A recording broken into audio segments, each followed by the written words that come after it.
pues muy emocionante poder compartir la afición y poder compartir obviamente en el mismo partido la suerte de que el sorteo en este caso ha juntado a los dos países de casa y hemos podido vivir juntos y que obviamente está contenta por la primera victoria y muy expectante de lo que está por llegar. Papi, tu nombre, antes que nada. Rodrigo, me vais a perdonar la broma, pero claro, se dice que las mamás mandan en casa. Después de este partido la llevas clara, lo sabes, ¿no? Bueno, nos queda otro partido todavía y puede contestarlo, así que vamos a ver. Esa es la actitud, esa es la actitud. Pues sí, lo comentamos antes de empezar, sí que es cierto que aunque técnicamente por ranking Polonia está mejor situada, por lo menos en el siguiente partido, al igual que en el primero, como hemos podido ver, ha estado muy ajustado, ha sido muy complicado, han tenido que luchar cada punto, cada set, ha sido una barbaridad y al final, pues un poquito la suerte y un poquito la experiencia ha hecho que se lleven el partido. Pero bueno, no lo damos por perdido, tenemos dos oportunidades más, vamos a ver qué pasa de momento. Y voy a aprovechar para recordaros a vosotros que estáis aquí y a todos los que nos estáis viendo, en la fanzone tenemos dos cositas muy importantes. De 3 a 4 tenemos el Happy Hour, ofertas especiales, 2x1, bueno, momentazo. Importante, a las 3 tenemos firma de autógrafos del equipo de Italia. Y lo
tennis never stops.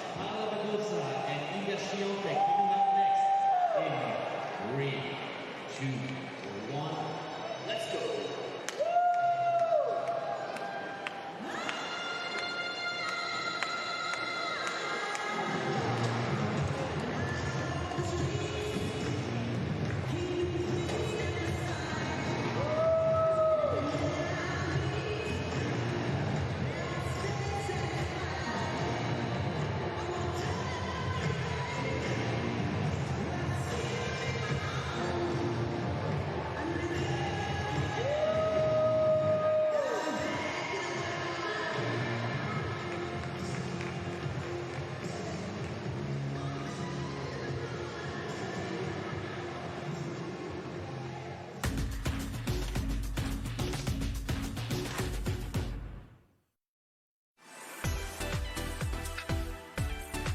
Well, hello and welcome back. It's been a carnival of colour outside the arena here in Malaga with the fans really enjoying the atmosphere. And they definitely enjoyed the tennis. You couldn't not, that opening match. Plenty to do here. Outside the arena and then inside, well, they've had a feast of tennis. They've certainly had their money's worth in that opening match between Sara Sorribes Tormo and Magda Linette. Almost 4 hours on court. They very nearly broke the record. 3 hours 51, I think, was the official finish time for Magda Linette to get the win. Olga Savchuk alongside me, still struggling to grasp the right words to sum that up, really. Yeah, it's a tough one to swallow for the player who lost, and of course such a great relief for Magda Linette to be able to win this match, and for her country as well. It's double victory.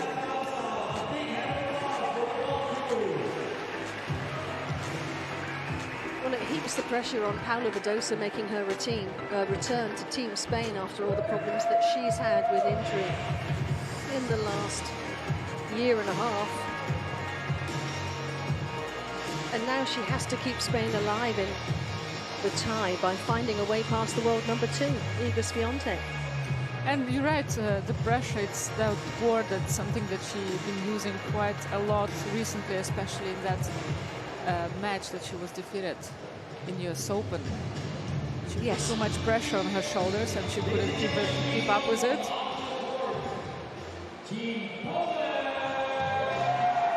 Well, here comes the world number 2. Surprised in a way, she's got the headphones on just to block out the noise. It is so loud inside the arena.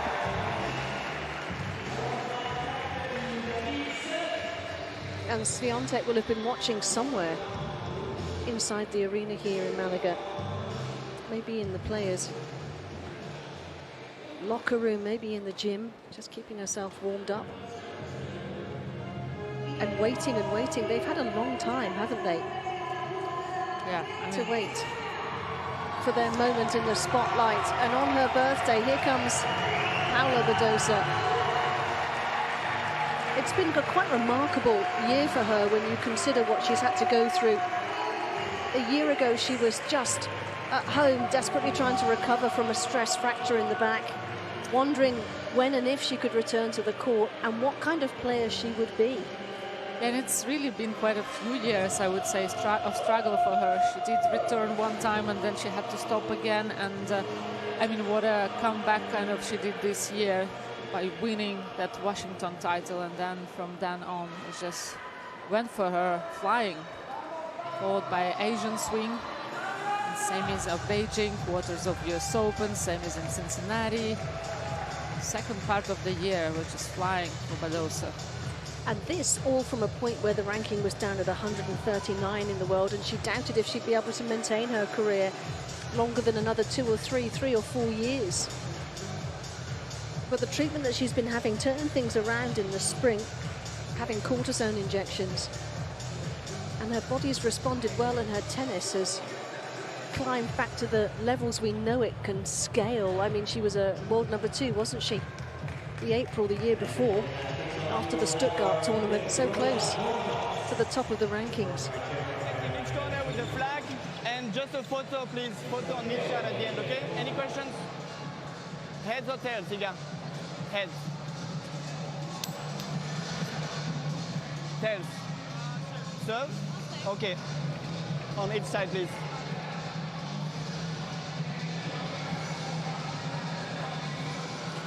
Well, they're all smiles, these two superstars Thank of you. women's tennis. A third meeting between these two, and they've split the other two. Swiatek getting the better of Badosa in Guadalajara 3 years ago in the WTA finals, and then Badosa returning the compliment earlier that year in the Olympics.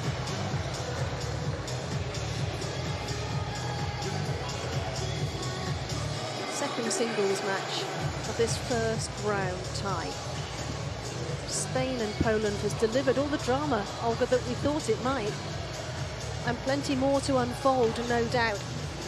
But all eyes now on Badosa on her 27th birthday. I think this would be the best present she could give herself, never mind the sporting and general public of Spain, if she can find a win in this match and take it into the doubles. Definitely, but you know, when you think of that you're playing on your birthday and you must win, it's a tough one to think of. That's why I think she doesn't do a big celebration here at the courts, but obviously she's a huge player with no real holes into her game. She's a very complete player, big power, moves well, great athlete. Very fast around the court as well. I love to watch her. She's just so relaxed, I would say. Everything about her swings. She's not feeling relaxed right now, I would imagine. No. And it's such a tough job to be now at the same chair after sitting 4 hours there and holding your poker face. And also the roller coaster of emotions that she's had to ride watching Sara Sorribes-Tormo and feeling at 3-love in that final set, 15-30. As Sorribes-Tormo attempted to hit that backhand winner down the line, thinking, well, here it comes. The double break's on its way. It's the home stretch, and it wasn't. But once again, it shows how quickly things can turn in this sport. Iga Swiatek, one of 8 players to come straight from the WTA finals in Riyadh. Wasn't able to make it out of the group. But what a stellar year she's had. Yeah. Another 5 titles on the bag for her. She continues to deliver mightily. And it was so interesting hearing her talk about being overtaken at the top of the rankings by Aryna Sabalenka. She relishes that challenge. She feels ready for it. It's a new challenge, a new thing for her next season. And she has a mind of a champion. Recently she got asked on a press conference here if she watched the finals of Riyadh, and she said, no, I was just taking my time away from tennis. And I thought it was very good, just, you know, champions, they don't really watch other players. 5-time Grand Slam champion. And the titles just keep piling up for this magnificent player. Just talk about all her wins. 61 this season. 61. Manuel Absolu. It's almost like a physical pain when she loses a match. I would think so. She's only lost 2 matches in Billie Jean King Cup tennis. I was looking at these numbers yesterday. Someone that you'll know very well, Diana Yastremska, back in 2019. And the same year, she also lost to Natalia Vikliantseva. Hasn't lost since then. She wasn't the player that she is right now back Exactly. then. She was young and just coming onto the tour, flying onto the tour, 17-year-old. She's spoken a lot as well. You mentioned Badosa talking about that quarterfinal at the US Open. Iga Swiatek has spoken a lot about the Olympics, such a long-term target for her, especially on the clay in Paris. She won the bronze medal there. She was beaten by Jen Qinwen in a titanic tussle in the semi-final, and she said that coming back to play the bronze medal match the next day was the hardest thing she'd ever had to do in her career, and how she's realized that time's a great healer, right? She's realized that as the time has gone by, and she now feels it's one of the greatest achievements of her career to do what she did there. She also said that if she wouldn't have to play for that bronze medal, she would probably cry for a few days in the room, which also saved her from that, playing for that bronze medal. And for sure, she had all her eyes on the prize, on the gold medal. but any medal at Olympics, I think, is the greatest achievement for any athlete. Well, her dad was an Olympic rower for Poland, and it was their collective dream for her to get to the Olympics and win a medal. She still has plenty of time. She does. But she's already done that in that regard. But another prize is tantalisingly close here, the Billie Jean King Cup.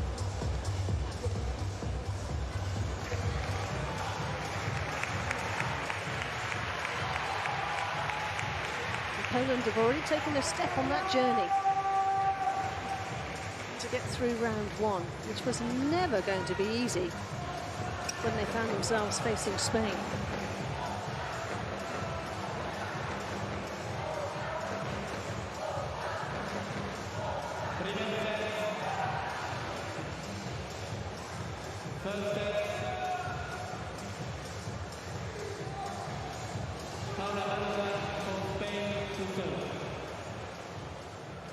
Ready, play. Siéntese rápidamente, por favor.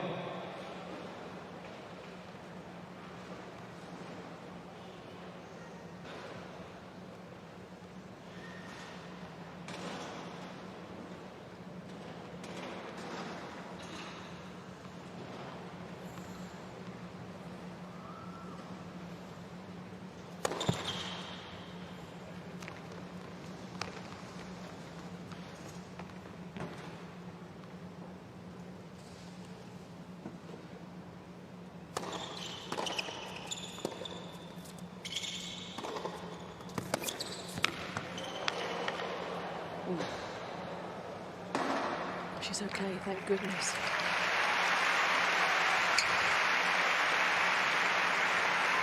Well, that will just shake her up a little bit. The ankle just gave way completely. It's not a great way to start the match. First point.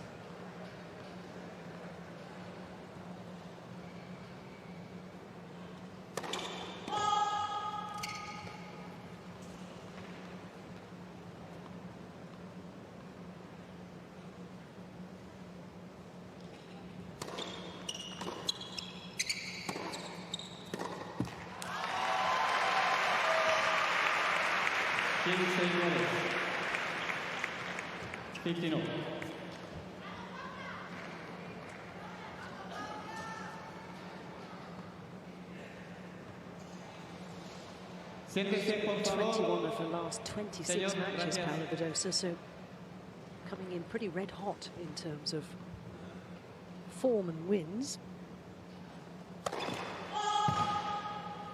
Serve is such a huge advantage for her usually in her matches.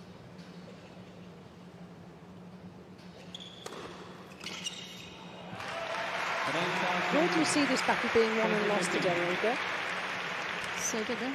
Where do you see this battle being won and lost? I tell you in a second. Okay.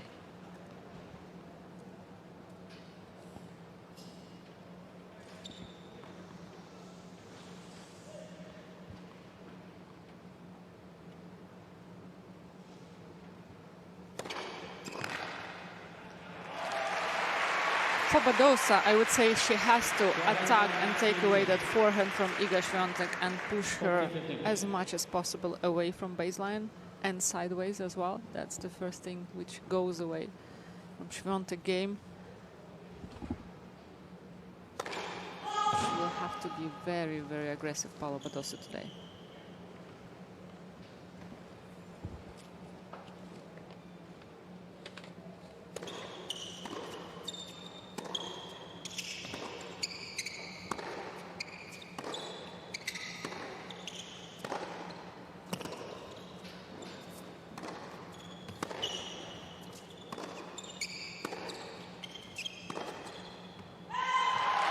That's the start Spain were looking for. Badosa gets the hold of serve. Solid start for Paula Badosa. You can see all focus and her eyes on the ball. Of course, for Iga Swiatek, she's going to do her best thing that she does, taking time away from the opponent, playing early on the rise, playing fast, using all patterns of the court. We know that she's lightning fast with her swings, with her movement as well. Great athlete as well.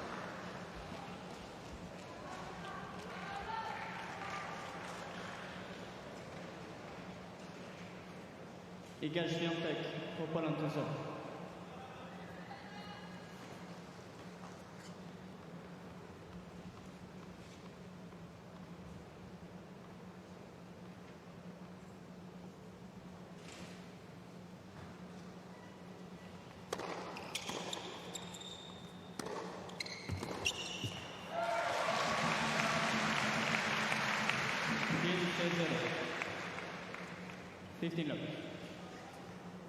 Nobody does it better than Iga Swiatek. How fast she attacked the ball.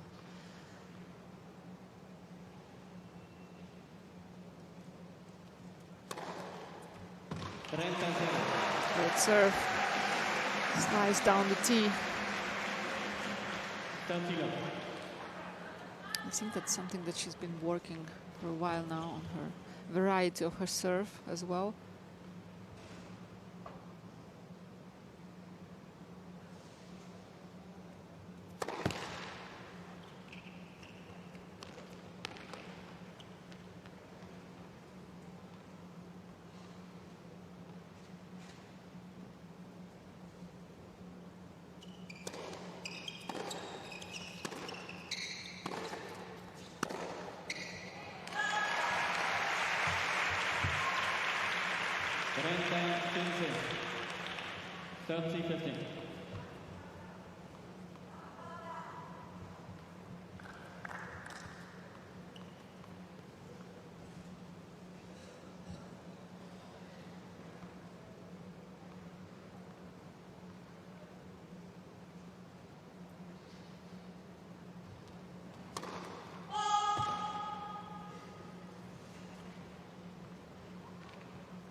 Early stage of nerves from Iga Swiatek.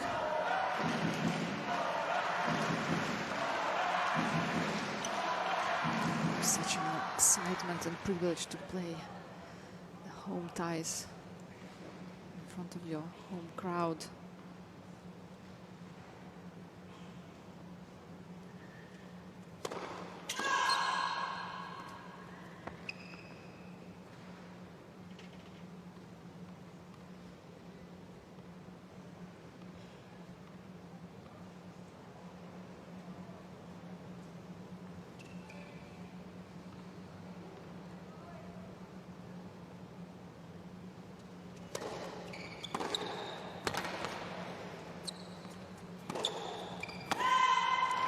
That was a close one. Paula Badosa did the right thing, really attacking that second serve from Iga Swiatek. Now gave a nice shape on the forehand. Just missing a bit.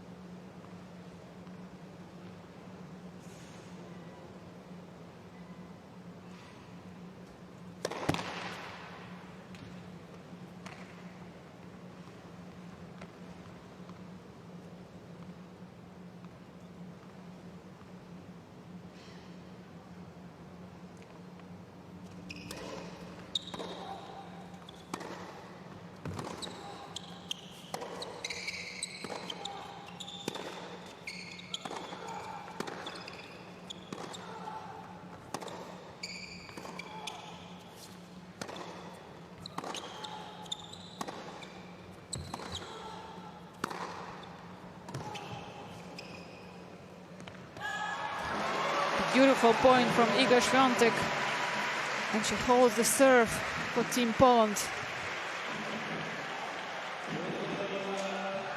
see so much acceleration from both players. So much power. Whoever attacks first, whoever finds a way to open up the point.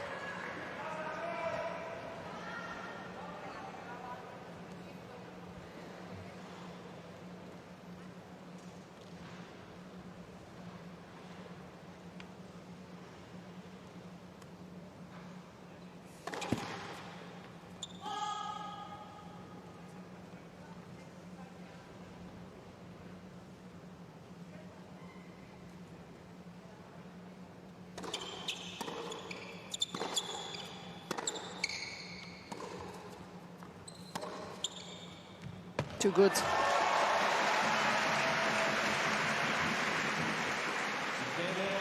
Great hitting from Iga Świątek. He loves those open stands down the line, especially from backhand side. One of her strongest.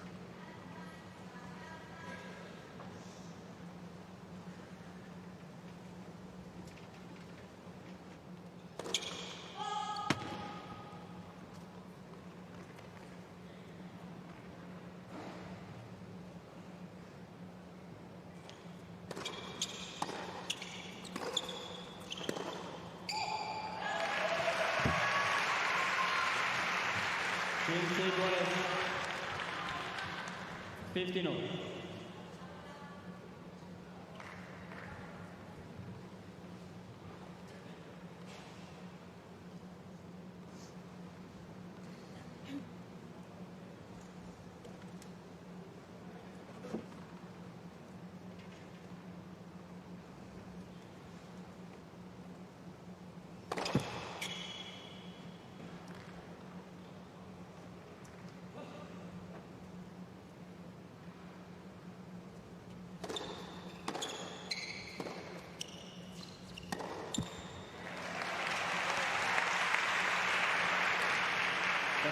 Just doing enough right now 30-15.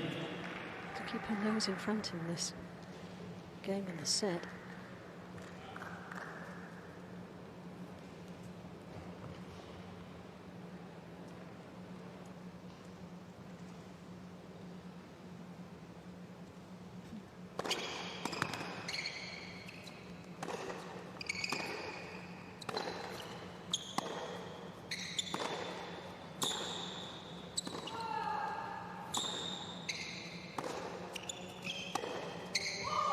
That's some seriously powerful hitting from Paula Badosa. I love to see that backhand acceleration, open stands as well. Iga was doing everything to defend here. She's just doing a good enough job of taking the time away from the board number 2, isn't she? Yes, and pushing her away from the baseline.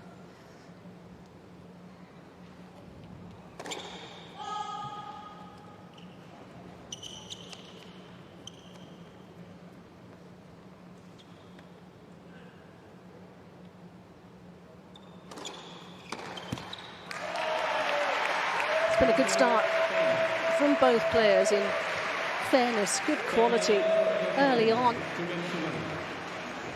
And Spain lead 2-1.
You have to notice how low a split step on that return from Paolo Badosa. It's not easy to being so tall and to go that low. Great to see. Such a great athlete.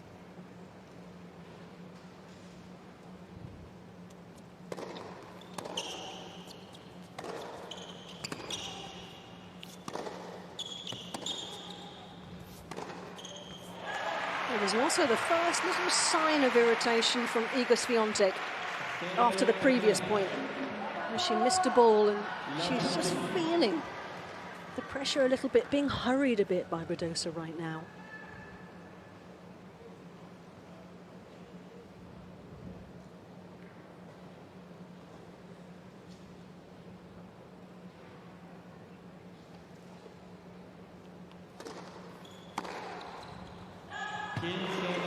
Good one to try from Badosa, attacking the middle. But we know how fast Iga Swiatek off her serve.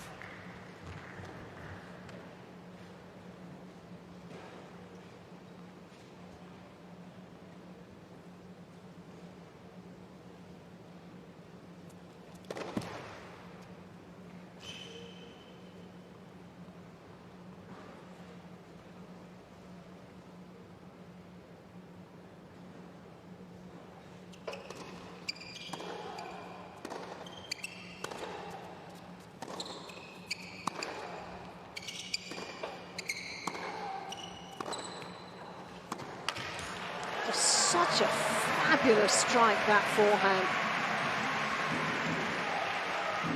And the rotation of the body and the angle she's able to find is just electric. Whenever she has time, that's the main thing that Badosa is going to try to do today, is to take that time away from that forehand side.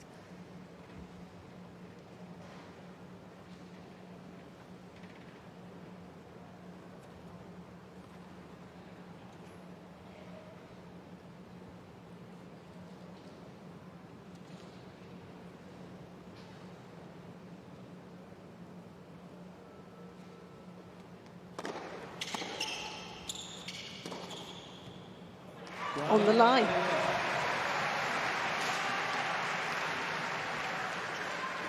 Two fantastic forehands just to drag her back from 15-30 here.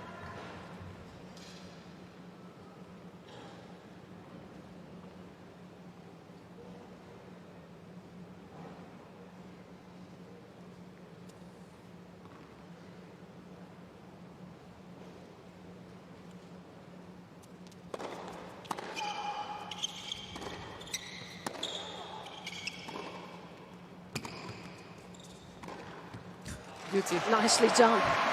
Just hesitated a second before she came forward. But as it turned out, timed it absolutely beautifully. Remind you a Lynette combination on the previous match. You just see Iga Swiatek tossing the ball, just checking where is best to serve regarding lights. It's never easy to find the right spot with all this lightning when you play indoors. It's a big thing.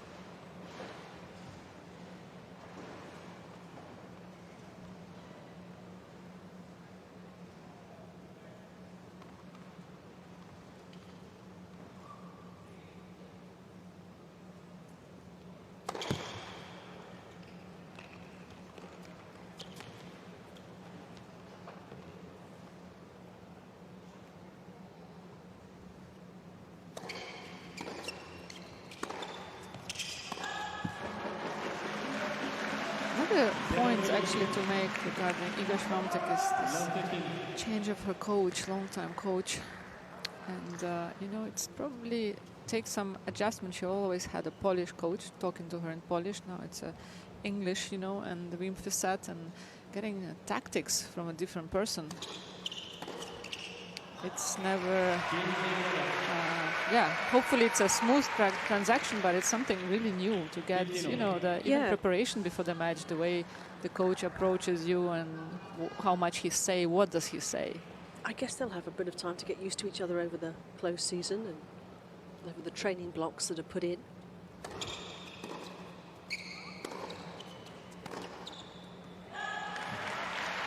But it's, sorry, it's still like you need time to, you can train, of course, as much as you can, but to play matches with a new team, you have to get used to him being in the box for his reaction at your tennis as well.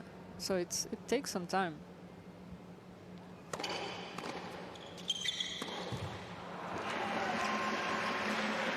For big players, for top players, the powerful box means a lot.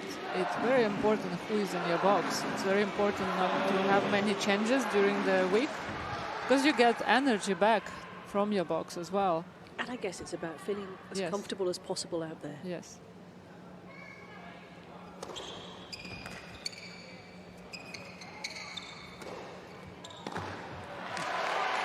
Well, she knew what was coming, but she couldn't do anything about it.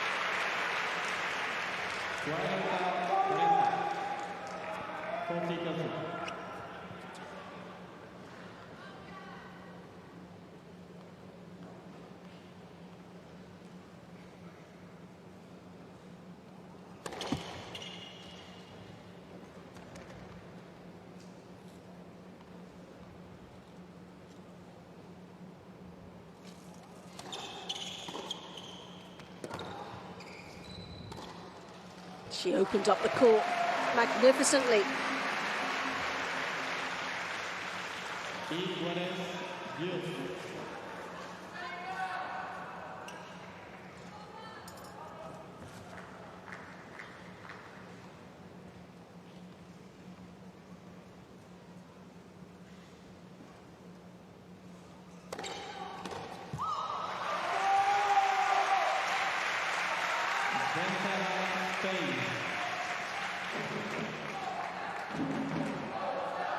Which do you think she would prefer, Olga? Being out there having to win the point to stay in the tie, or being out there having to win the point to win the tie? Riga? Badosa.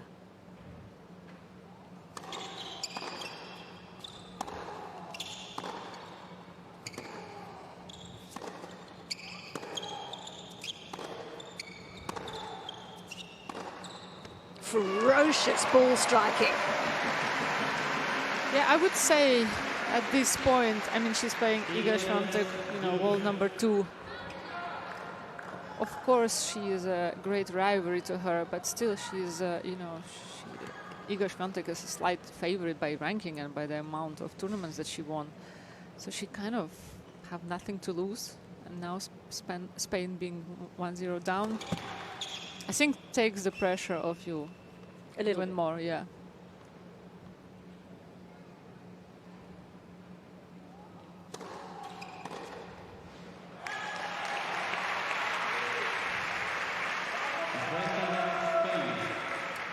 The body with that second serve. There's not much difference for Paula Badosa between her first and second serve. Still very powerful, has a lot of slice and a lot of variety on it.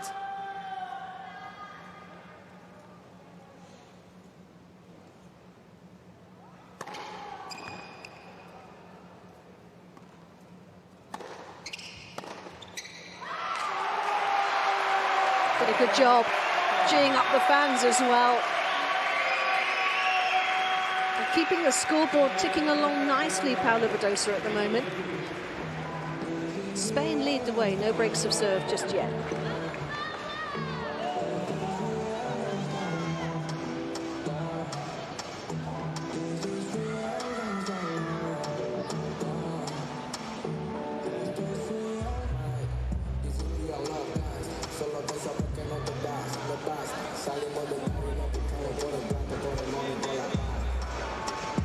A lot of chat going on between Anabel Medina Garrigues and Paula Badosa.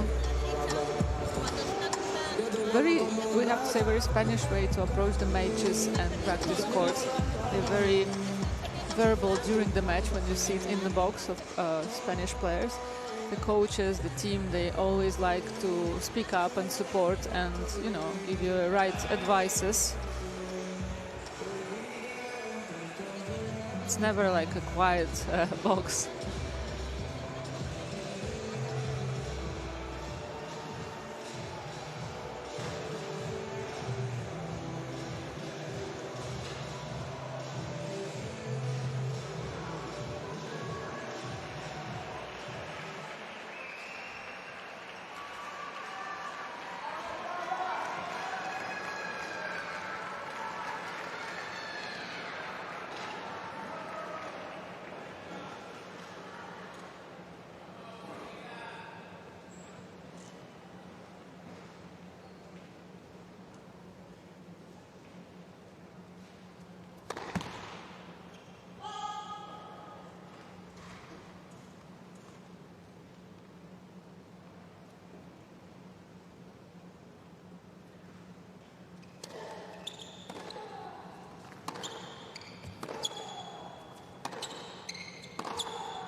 an exquisite point.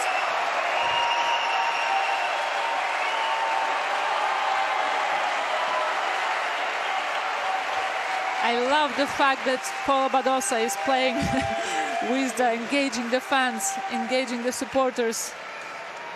What a beautiful point.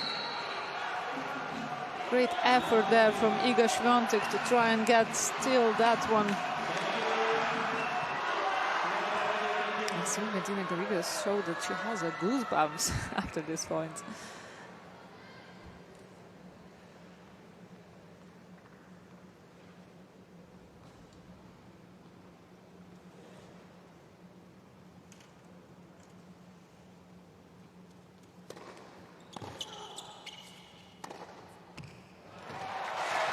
The response of a champion.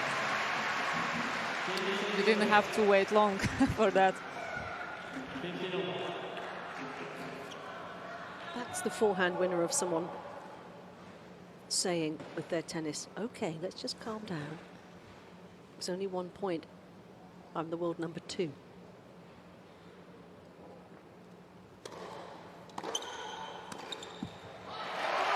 Hurried though again. Now she knows she must today if she is to find a roadmap to success. Really powerful hitting so far from Badosa.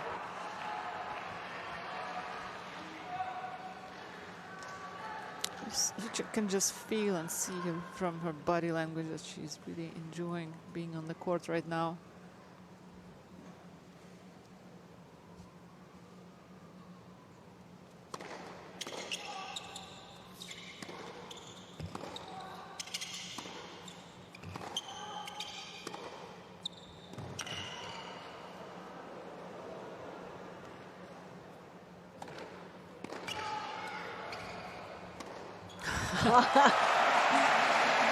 Well, that was like a cat playing with a mouse, wasn't it?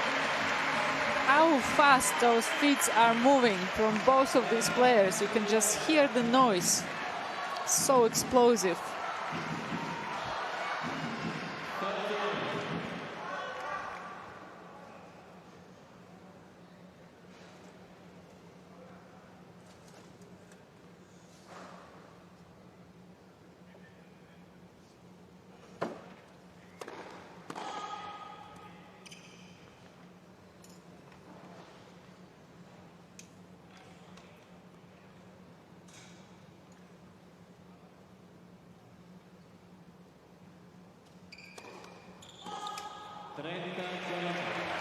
Another double fault from Iga Świątek.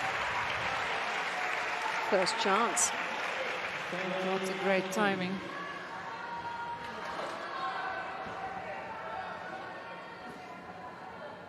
Do you think he has any nerves left, David? He's been so calm. He's been through it today, though.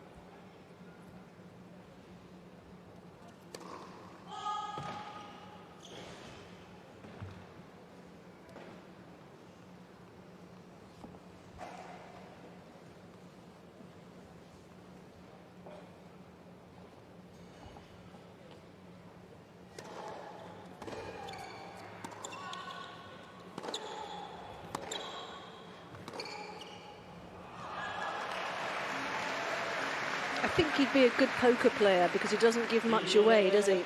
Yeah.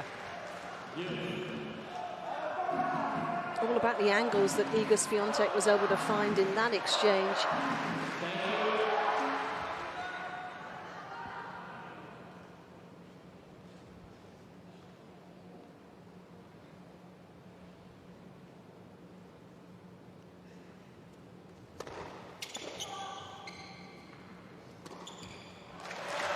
Held on to that superbly. Badosa just did not know which way she was going. Because of those short swings that Iga Świątek has, it's not easy to guess where she's gonna play. It's tough to read her game.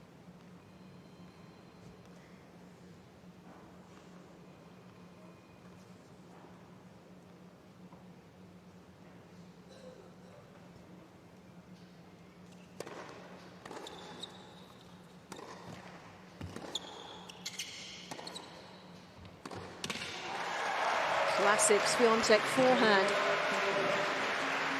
Breaking the line and breaking the resilience of Badosa in that return game.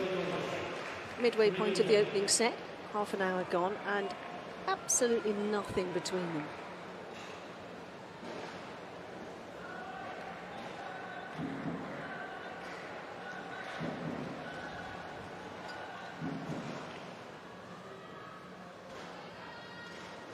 Siéntense, por favor. Los jugadores están preparados. Gracias.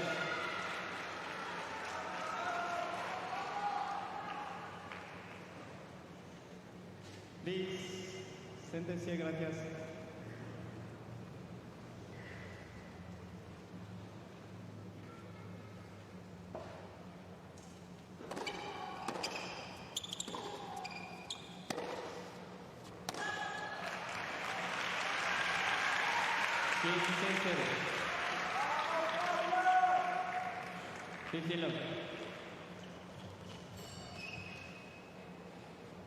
More unforced errors and errors full stop from the Polish racket today so far. That's also because how aggressive Badosa is trying to play.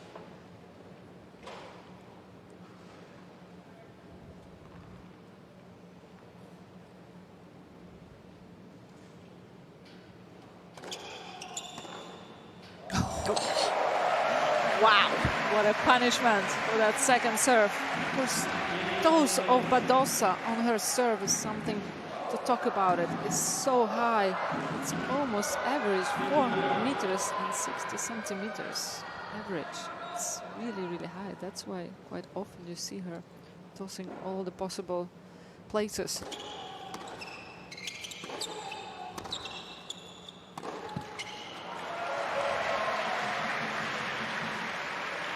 But for me, it seems like it doesn't really bother her because she still produces a huge serve.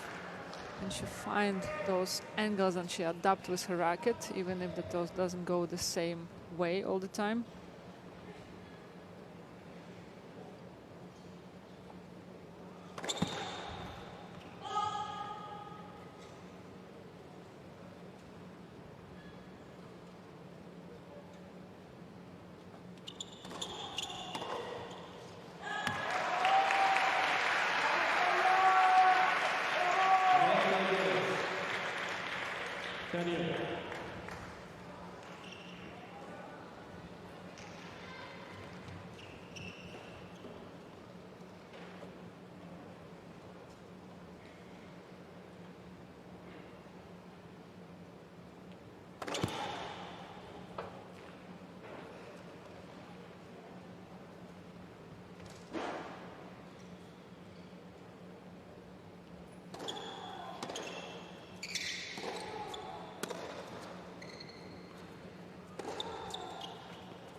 Such a good point from Iga Swiatek. Slightly miscued a forehand halfway through that rally. Was able to find her way back to some pretty brutal forehand ball striking. Yeah, you feel like maybe she shouldn't go around. It was a lot of court to cover. First chance for Poland then to seize the initiative.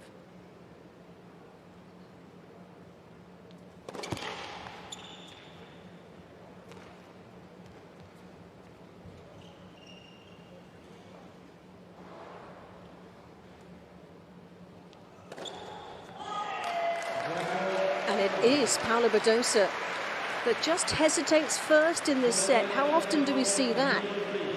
She had the first break point, but it's Poland who have the first break.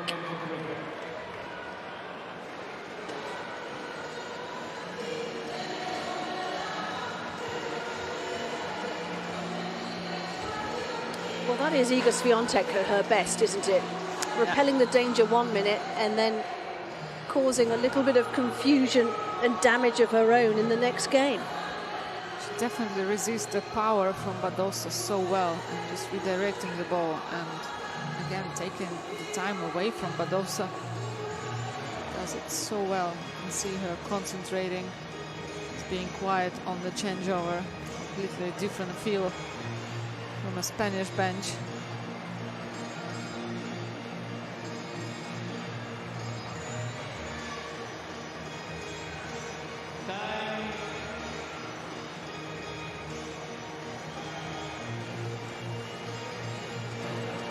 One of the things I think that might frustrate Team Spain right now is they'll have access to the stats on their Microsoft surfaces, and they will see the number combined of unforced and forced errors from Iga Swiatek, which is over 20 right now. And they still don't have the initiative, and that will be the worry. Because Badosi's only made half as many combined, hasn't she? Yeah, sometimes the numbers doesn't show the reality. It's true, isn't it? Yeah.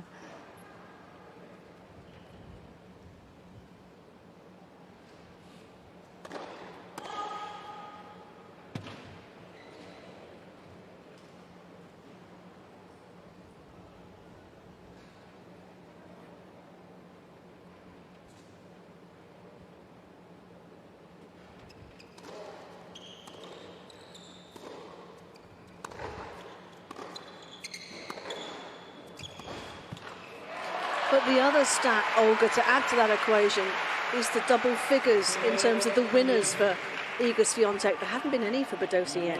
Which is weird if you're looking at this match, actually. With your eyes, it's Badosa is playing really aggressive, but that's the defense from Iga Swiatek has been brilliant today.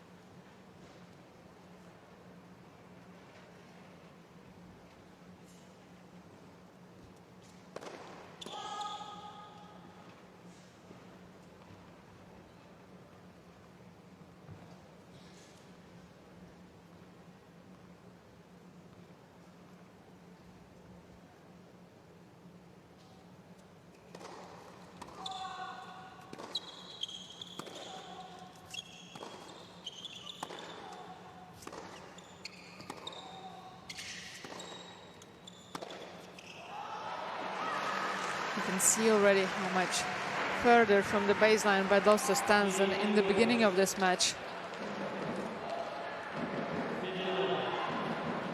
It feels like Swiatek's just starting to assert her authority out there.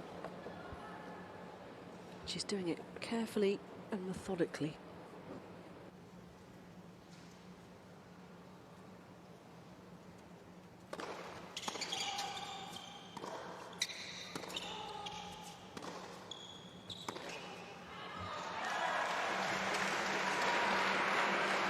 Every point counts from now on for Iga Swiatek.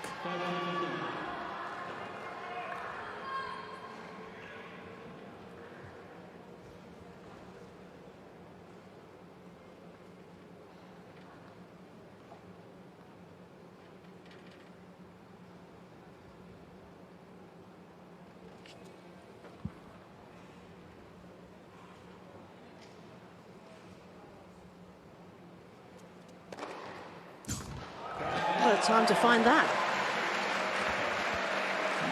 I have to say, one of many things which stands out about Iga Swiatek is the way she treats every single point from the beginning to the end of the match. Doesn't give you any free points, never ever, at any circumstances.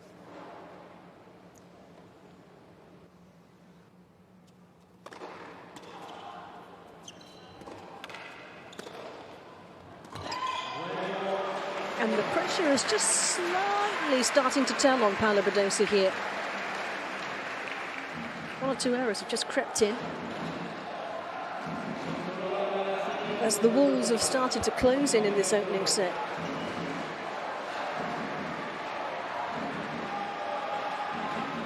Such a joy for Polish fans who have produced so many great players.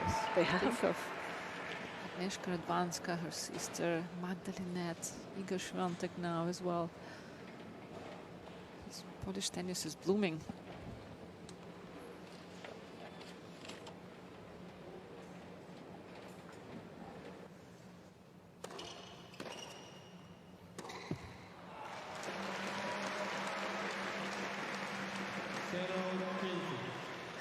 Love 15.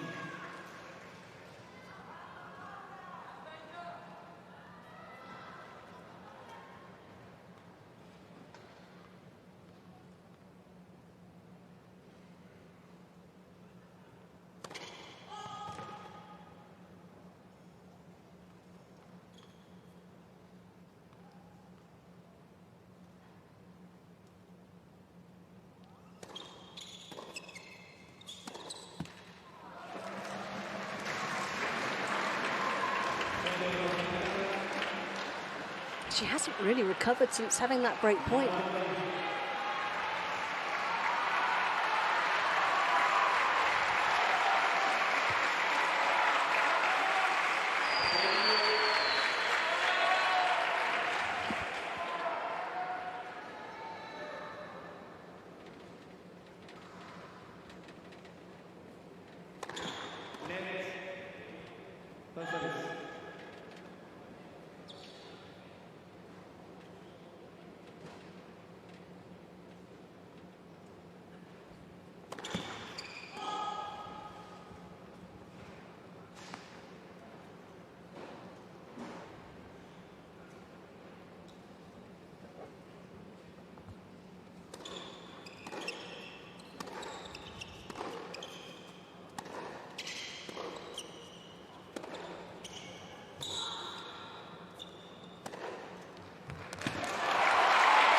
Good time to find the first winner of the set for Paula Badosa.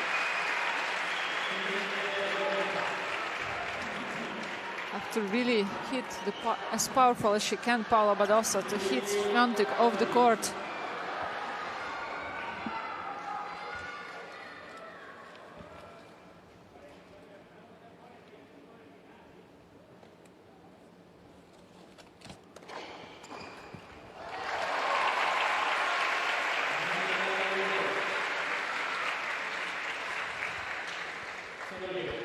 Here's Conchita Martinez, centre of the screen next to David Haggerty, the president of the ITF.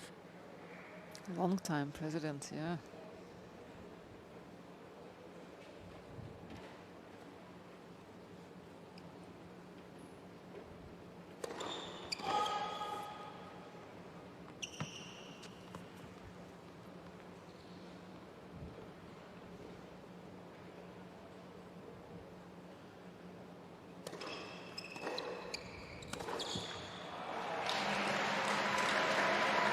Set point incoming for Poland to get off to the perfect start here and maintain all the momentum they've had in the last hour and a half.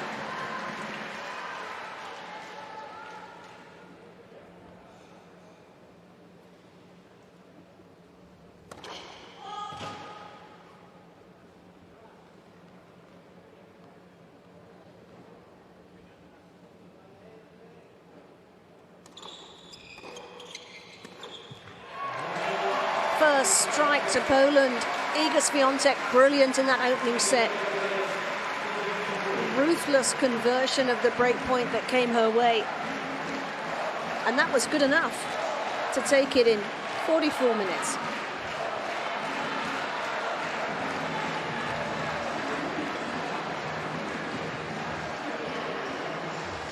Well, there's not much that David Selt feels he needs to say really to his players. She got that absolutely spot on. And I would say that she's a player who doesn't have to be set too much during the match. She knows all her game and all her plans, but as you mentioned, so it's the winners. 10 from Polish player and 1 from Paula Badosa.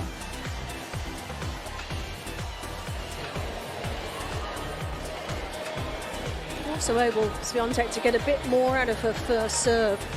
And that ultimately was crucial too when she faced break point.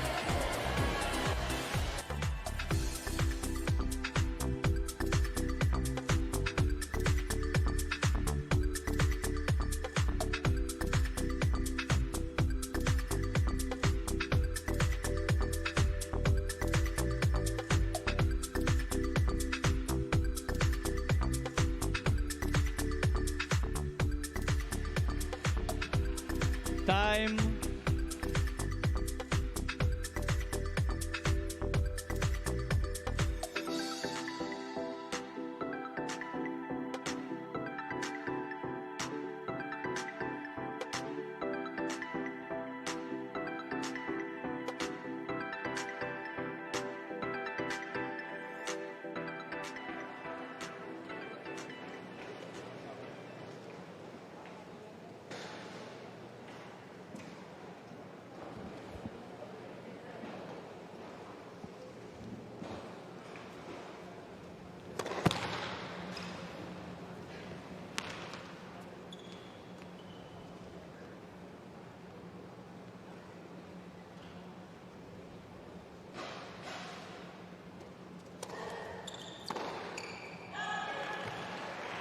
15-0, 15-0.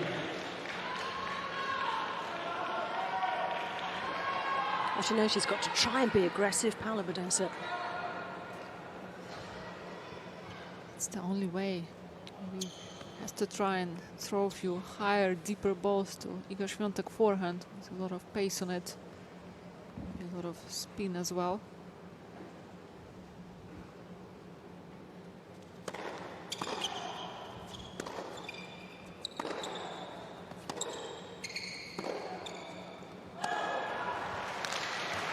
Yeah, but the frustration is growing because of the errors, and they've come in a cluster really in the last 3 or 4 games. And they pretty much came just because she's feeling rushed. The way Iga Świątek taking the ball early on the rise and plays fast doesn't give you much time for your big swings.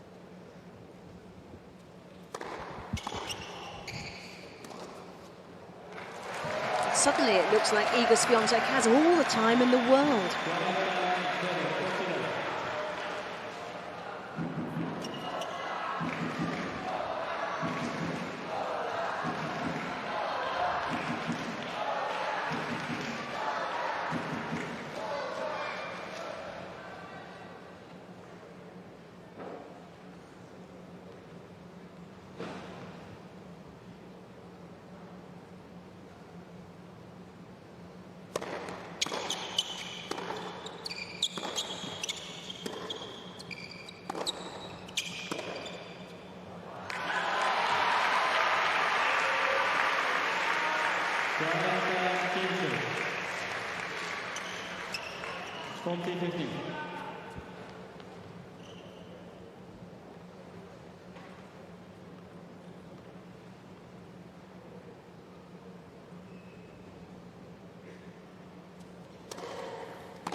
Strong response from Badosa.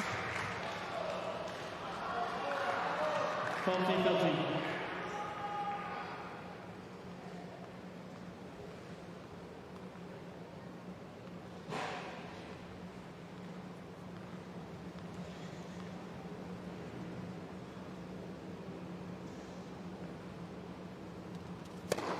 Let's go service.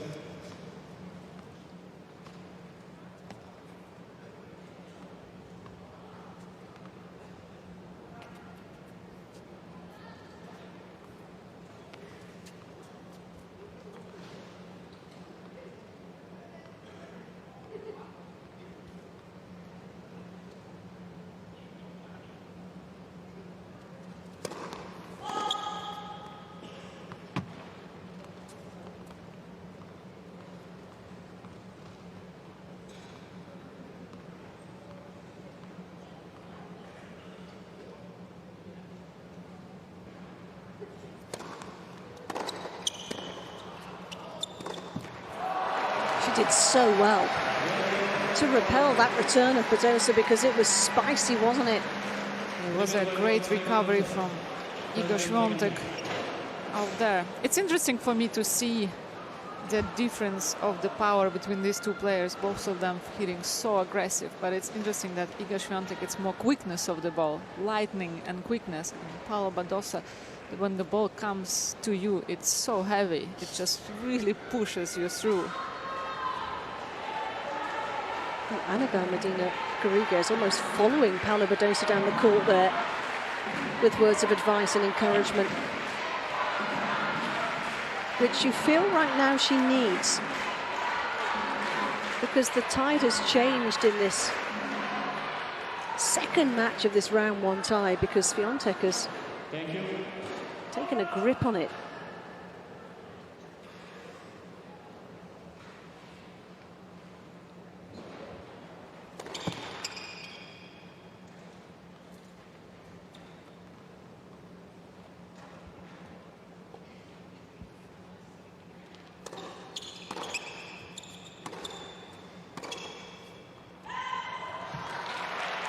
She's won the last 4 games in a row. And you can see the deflation that has caused in Badosa.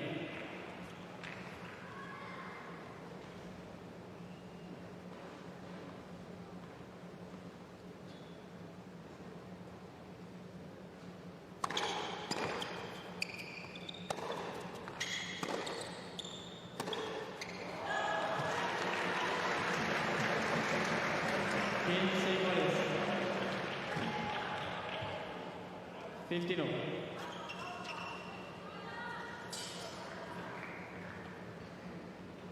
Sara Sorribes Tormo is back. She must be exhausted.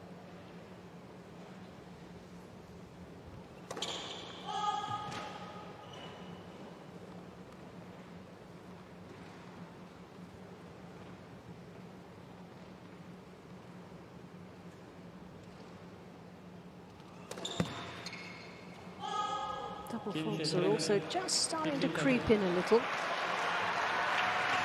Obviously, from all that building up pressure from Iga Świątek, attacking.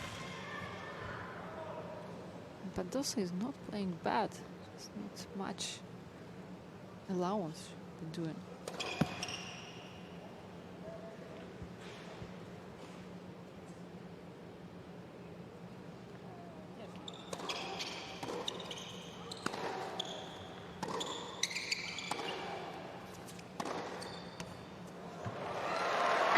Absolutely spot on.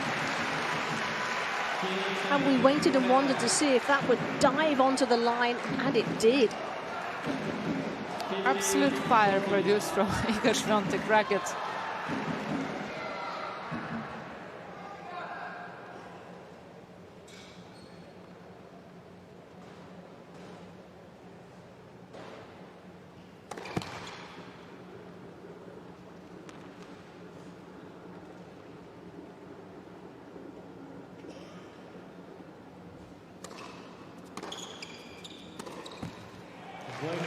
Fifth game in a row, and she has taken an iron grip on this match.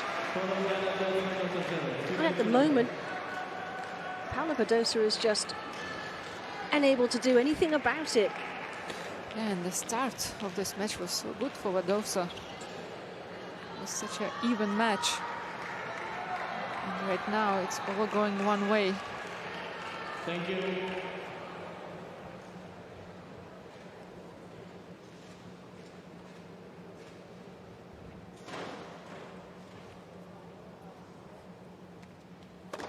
Let service.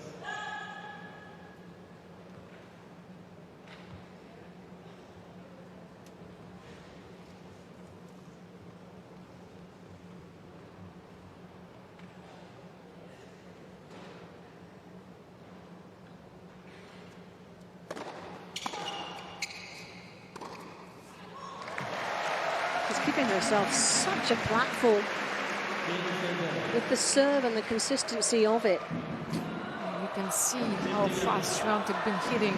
120 kilometers an hour on her forehand side and 117 on her backhand side. Much quicker though than Paula Badosa.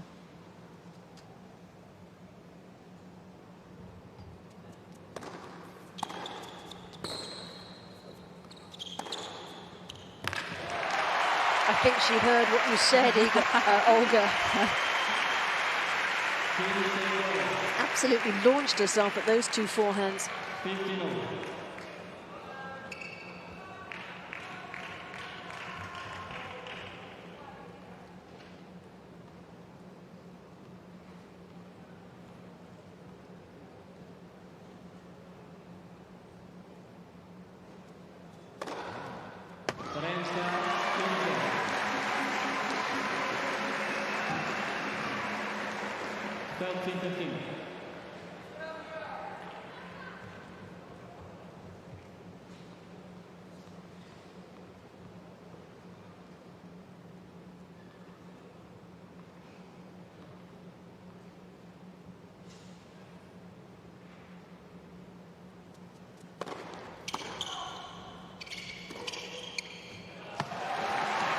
To that ball so quickly.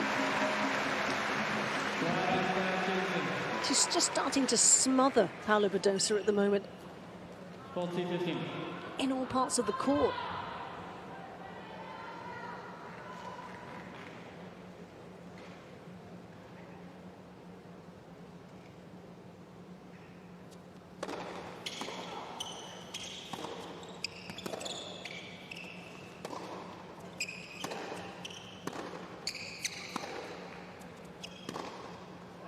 What What a finish that is. And it feels like she's in total control. And the scoreboard reflects that as well. And somehow, Paula Badosa's got to find a way of pumping the brakes. 6 games in a row, Olga. It's almost like getting a break point was the worst thing that Paula Badosa could have done, because it's all changed since then. That's a level that Iga Świątek at right now. That's why she's one of the best players out there. Just the level of mentality, the focus. As we mentioned it before, one of the best qualities that she has, and she has many of them, it's just treating every point like it's the last one. She never give you any free points. If she can win and beat you 6 love, she's gonna do it. And she proved this to us many times already. And she's so effective when she's on a roll, and she's such an effective front runner. Paula Badosa knows that. Somehow she's got to try and find the puzzle, and it has to start with a hold of serve here, you would think.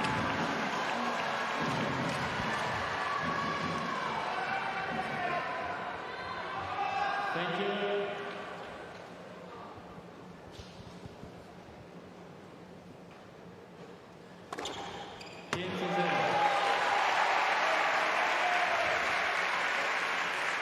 Should hurt you.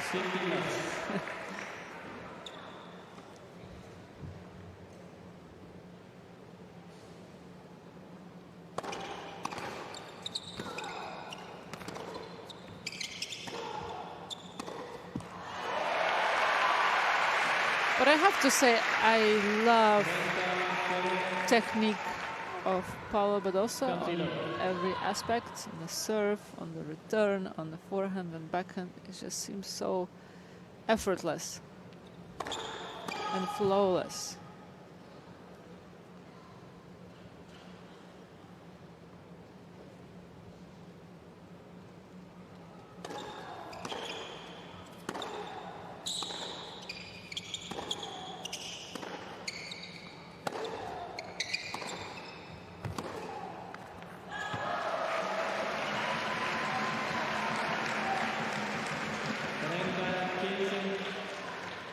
When she first started to break through, Iga Świątek, Naomi Osaka was one of the first people that she practiced with on the tour. They became very good friends, and she spoke about Świątek's forehand and how lethal it is.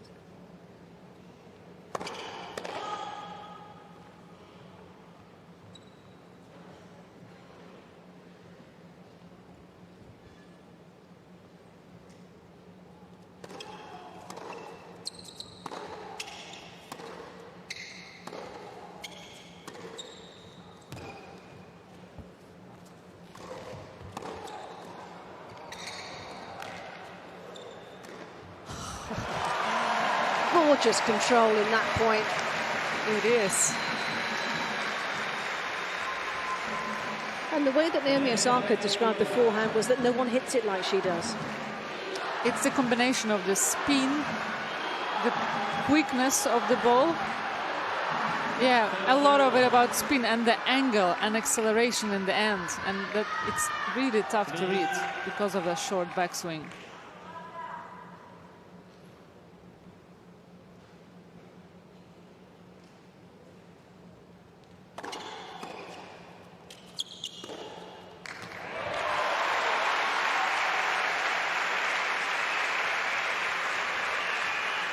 Well, I'm not sure that was the cleanest contact on that forehand, yes. And she will take it right now.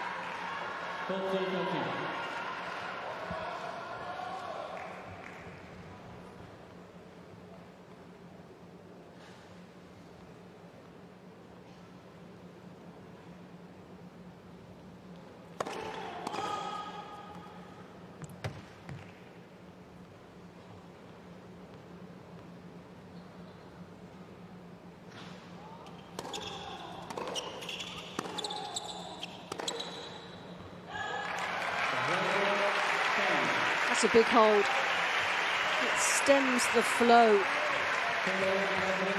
And it was a mighty flow of games heading the other side of the net. But it stops at 6. And it gets the crowd going again, more importantly. And she needs them now. And she should use it as well to get the momentum going. Thank you.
Tried to be uber aggressive with the second serve return.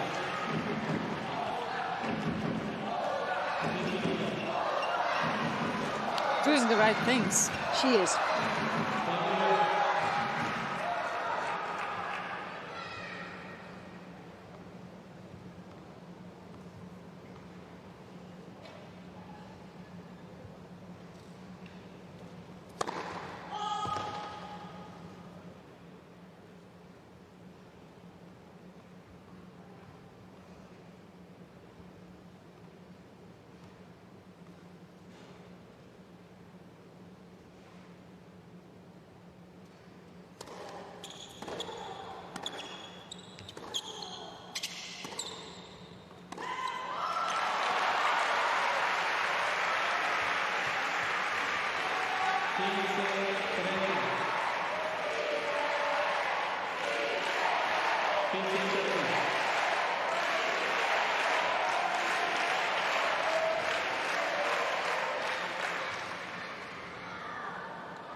Liga is doing well for taking her time between the points.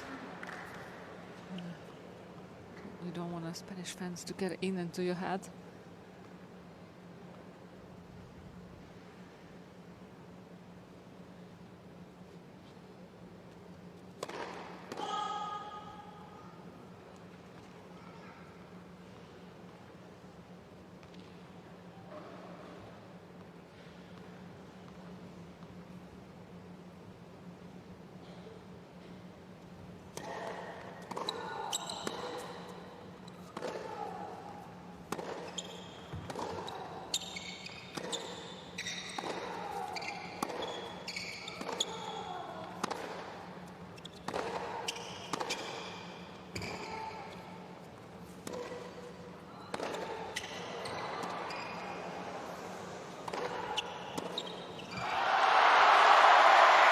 Well, it was all about the depth and the amount of topspin she found to make that ball dive onto the baseline. Much better here from Badosa. You can see that forehand with a nice shape on it. Made all the...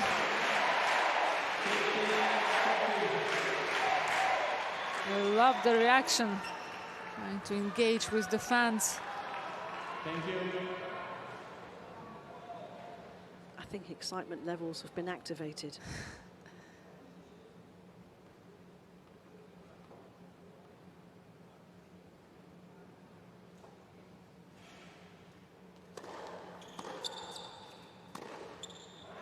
Okay, we've got a set on our hands here. She's making the journey back from 3-love. And we're back on serve in the second set.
Time.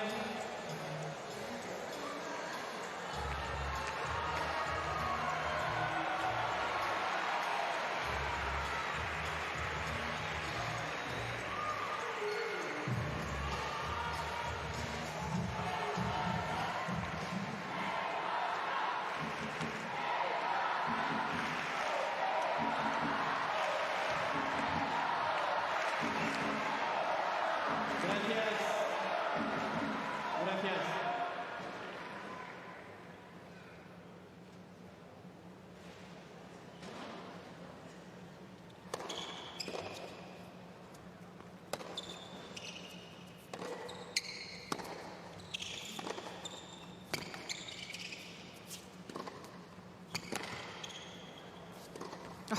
Beautiful point from Iga Świątek. Again, trying to gain control and be in charge. 0-15, love 15. It's whoever steps in first, really, in this match.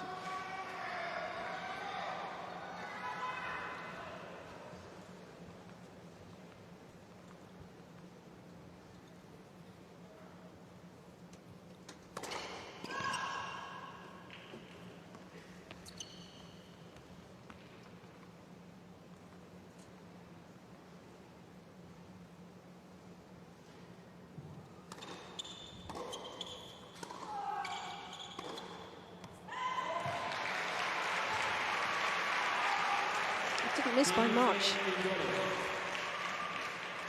15. But she's certainly feeling this Badosa backlash, if you will, in the second set.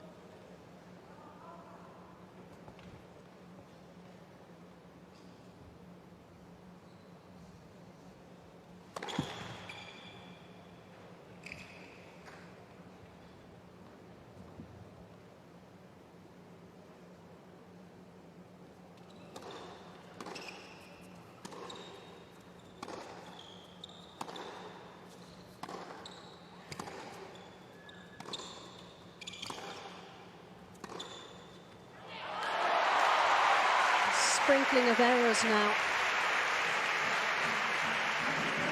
A little uncertainty to go with it, where there was seemingly conviction in those first 3 games of the set.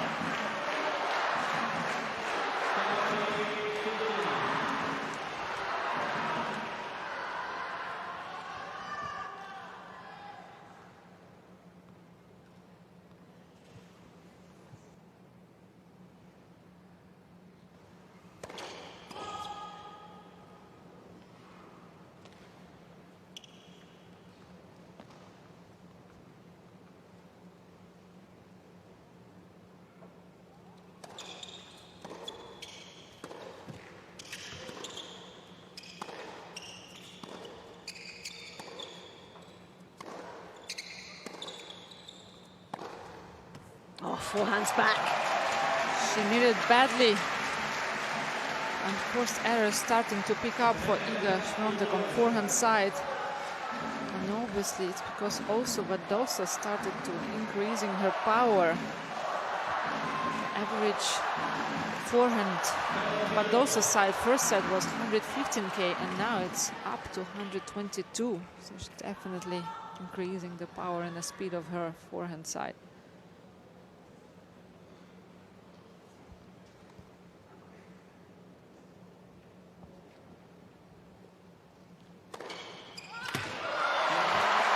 Serve was like a rocket. What a time for that as well.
Love the footwork at the net by Swiatek to get into position for the angle she needed.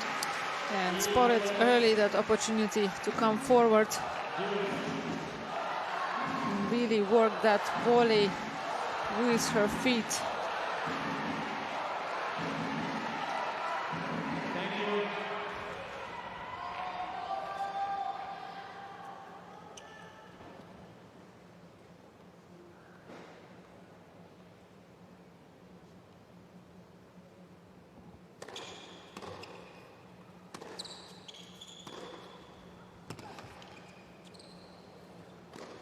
That's a fabulous forehand.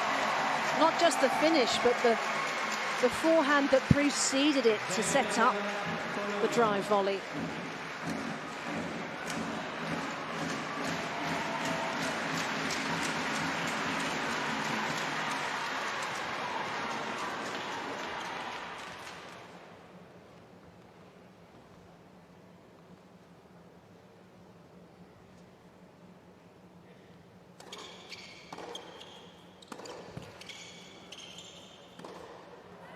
The net did not do Paula Badosa any favours there. And eager Swiatek doing a terrific job of just sensing the danger. What a moment to push as well. Well, she found her forehand again at a key moment. And game point really for Badosa.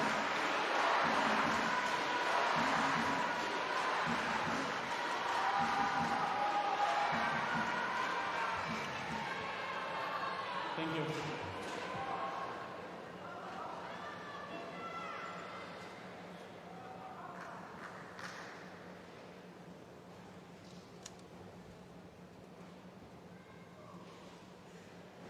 Siéntese, por favor.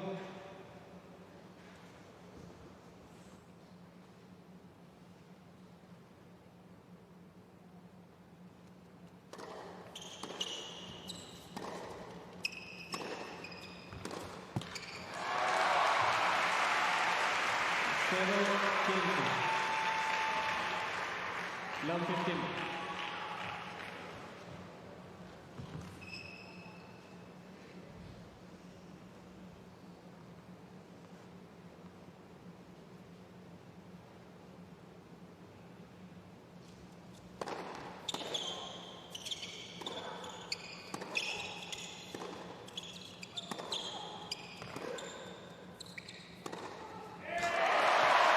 Just a little short from the world number 2, and that was absolutely gobbled up by Paula Badosa.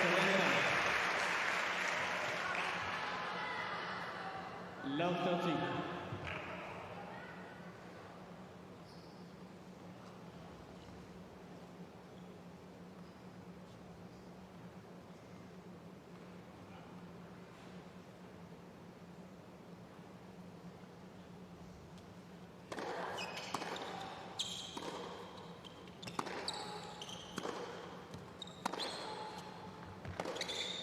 Much better from Badosa. Heavy spin. The Swiatek forehand is to take her off the court.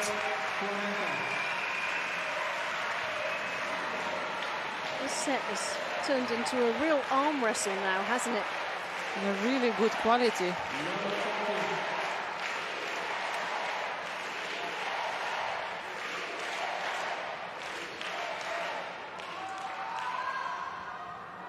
Gracias.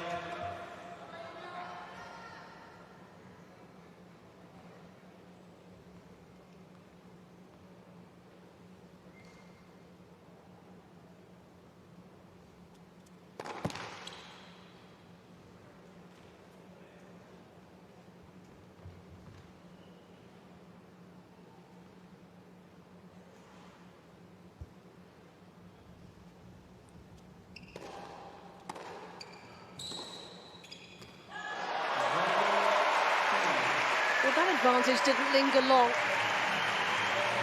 And Spain once again fight back.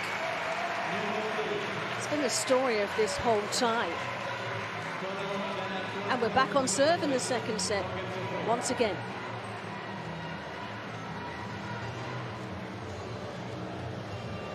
We've just been having a little look at some of the numbers, Olga, haven't we? And what Paula Badosa has been able to do in key patches today is really get into the Iga Swiatek forehand and rush it enough to get more errors off that wing. Yeah, definitely. And that's the right play. That's the way to go for her. It's been, yeah, 16 forehand misses compared to only 7 backhand side for Iga Swiatek. The big difference between the two, I think, is the winners' tally, though. That has been a very healthy, consistently healthy one for Iga Swiatek today. 20 in total versus 4 on the other side of the net, but 3 of those 4 have come for Badosa in the second set. More crucially, she's come from 3 love down.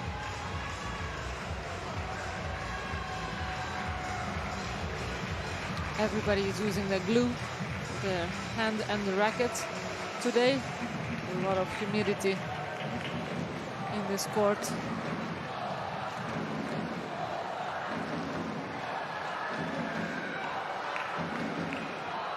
Nothing compares to play at home in front of your crowd.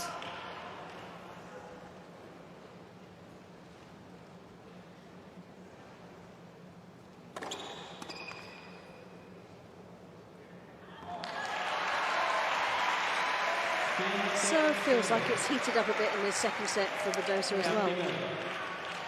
That nice pop at the very contact point for Paula Badosa. Was over 120 miles an hour that first serve.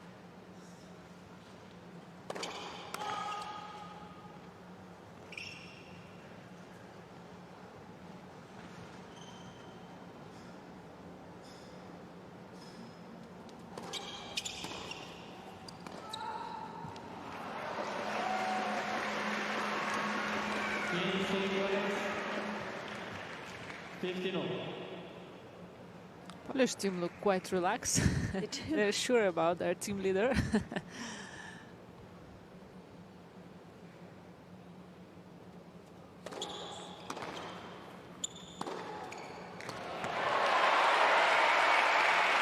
Seeing that more and more.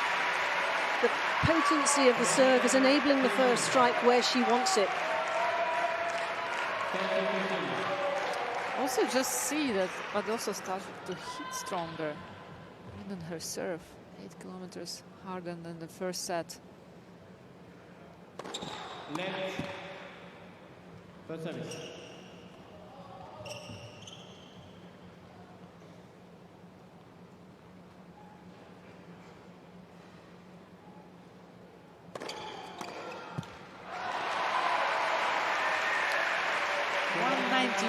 How about that? The second serve.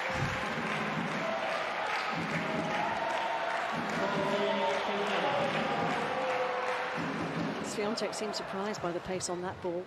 Understandably, in fairness.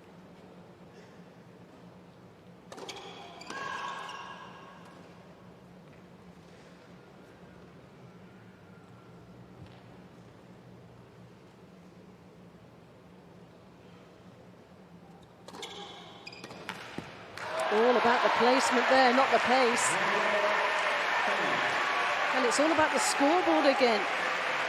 She has roused herself with 4 of the last 5 games.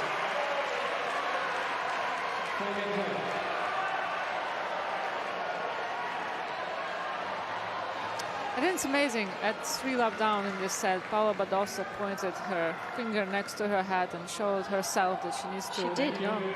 You're right. And that's what's happening right now.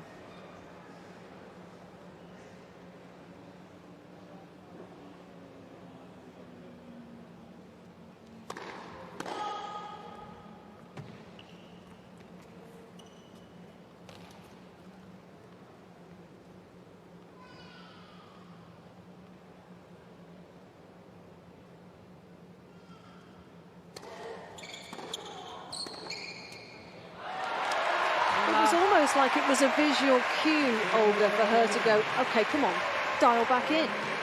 I need you to dial back in. It was, definitely. Come on, fight, use your head, use all the tools that you have.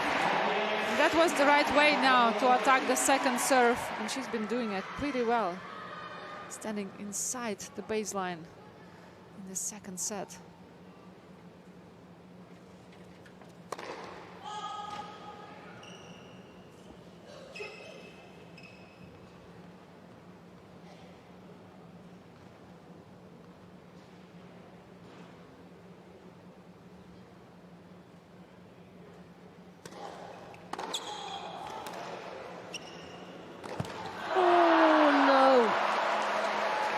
She absolutely thumped that return. There's a lot of excitement there on that drive volley. It was a bit too far from the net, from the ball. Misjudged the distance. But again, what a way to return that serve. It's really step up, step in this second set for the second serve return.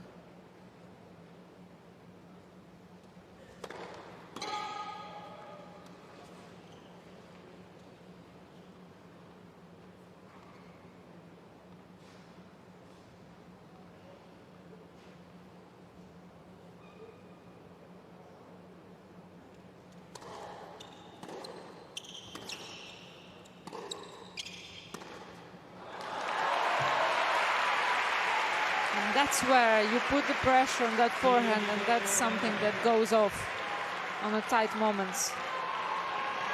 Badosa is showing herself that she has to continue putting pressure and move forward. Yeah, she's squeezing the space really effectively.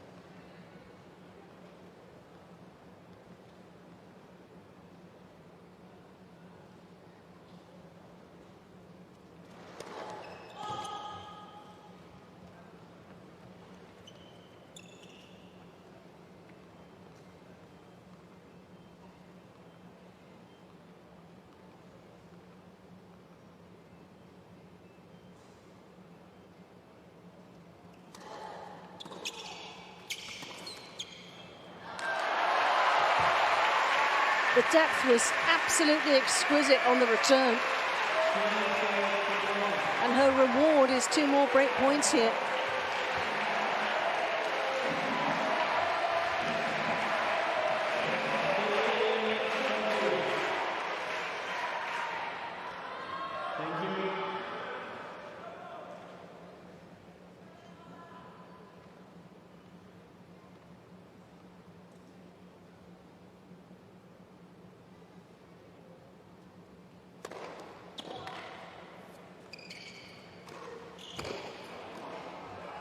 Controlled that absolutely fabulously well.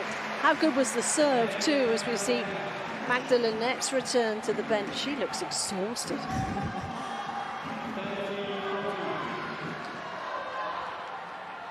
Trying to support her teammate home here. Still facing break point.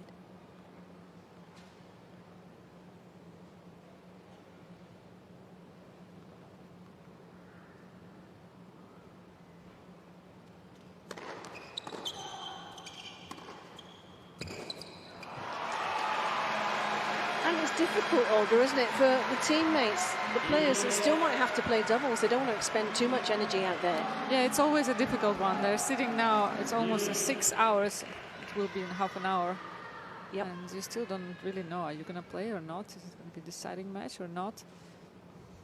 You're emotionally drained.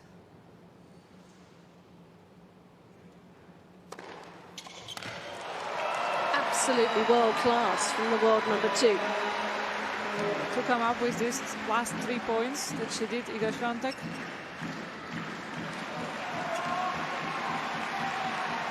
Huge mentality. Yeah.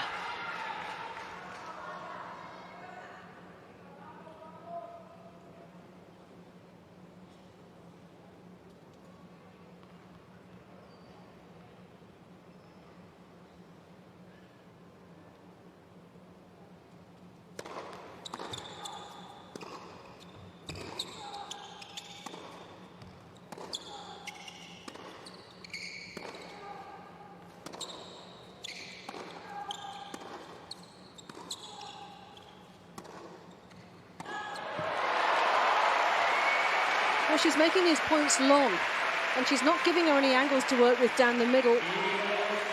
And she's starting to win a lot of these longer exchanges. Well spotted. Thank you. My coaching clinic starts in half an hour, Olga, if you're interested.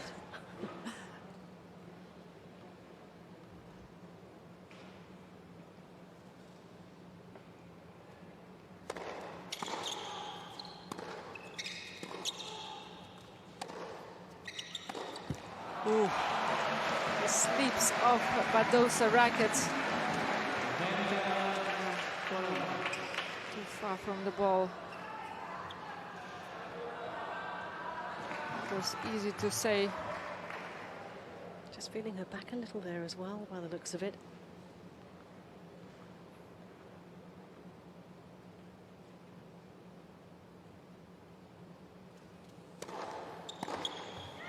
What a hold. What a hold. Polish team on their feet, so are the fans, because they know how huge that might be. Saving 2 break points along the way, and now really piling the pressure on Paula Badosa, who will have to serve to stay in it next.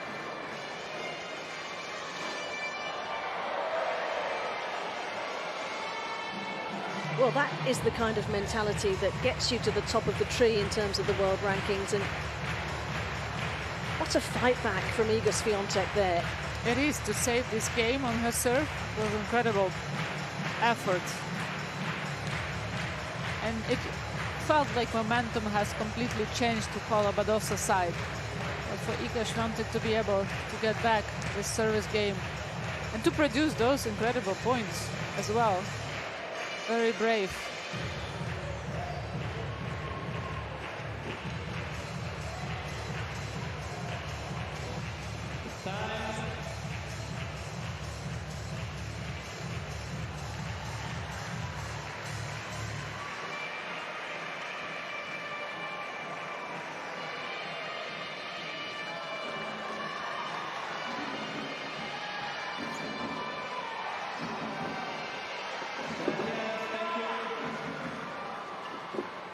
Quiet, please.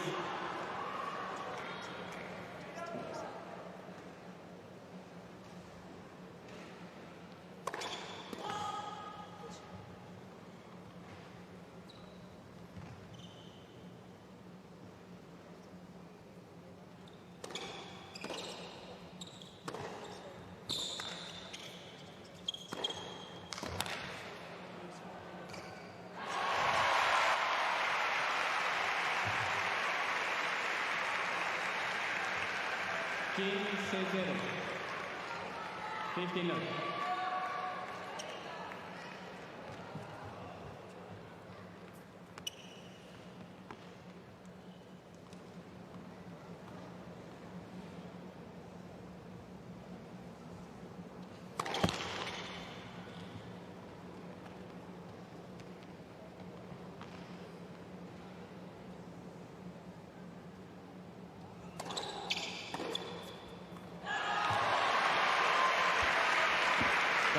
Pretty nerveless so far.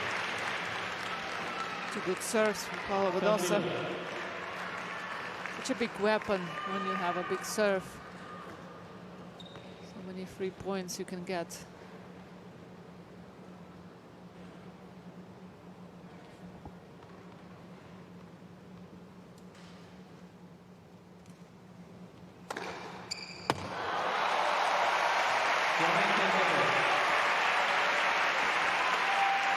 So far, so very good.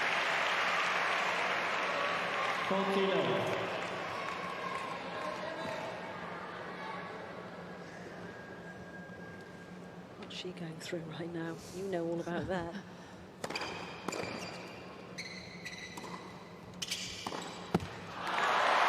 Plenty is the answer, and there's plenty more in this match too, potentially.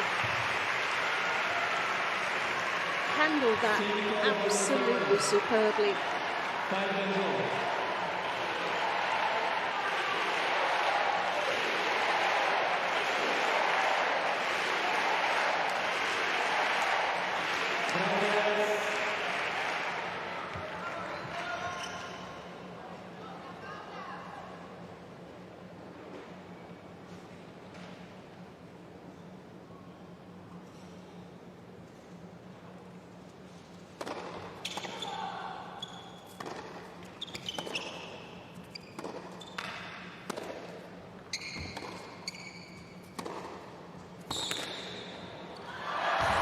She's having some great success when she uses real height and depth and a bit of acceleration into the corner of the juice court, into that forehand.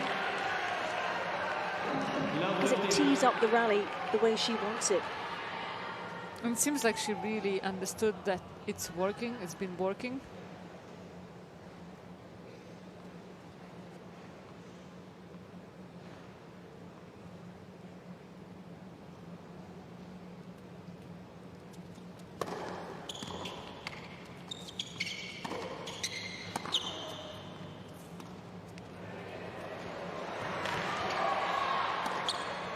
Oh, too good. Too good.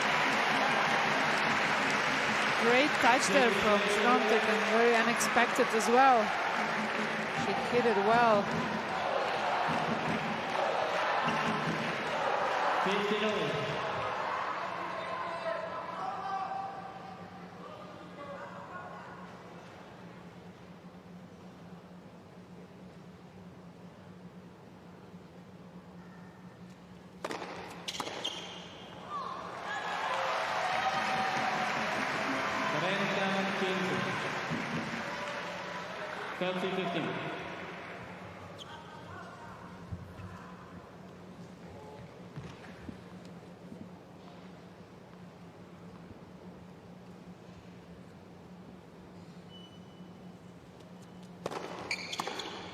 Oh.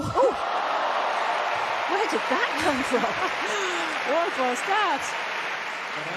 I think the whole stadium is surprised by that return. It was beautiful. Just block. So little take back on that backhand.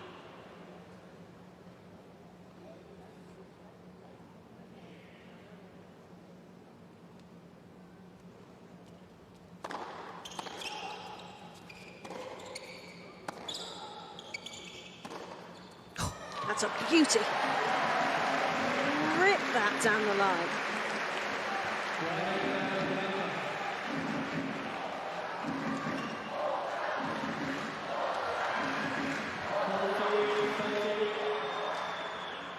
Thank you. 140 kilometers an hour.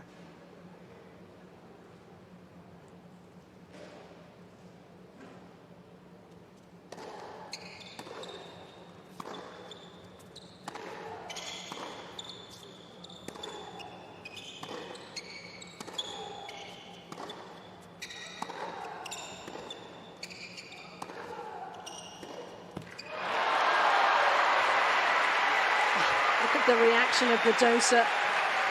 She is pumped up.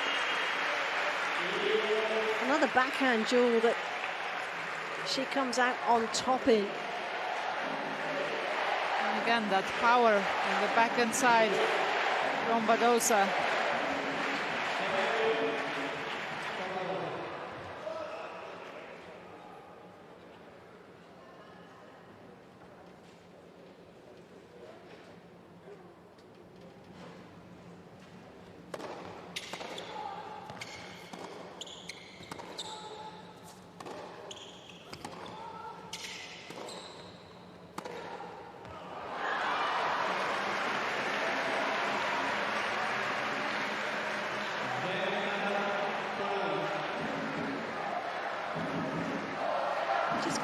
take your eyes off this match because it could go in either direction at any moment.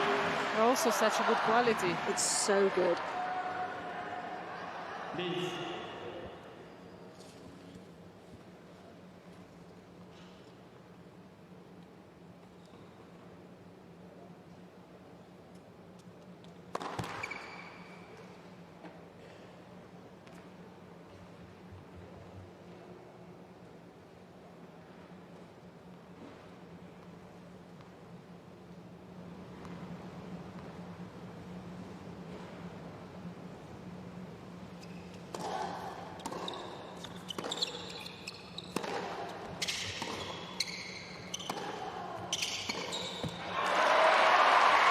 Look at that response from Iga Swiatek, just fraying a little at the edges under the pressure.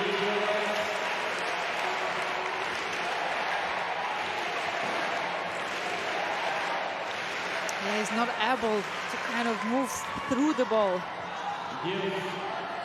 She's not surprised, but also been hitting really hard, attacking both sides of Iga Swiatek. 32 forced errors. Iga Swiatek, that show how much aggression Badosa has put up in this match.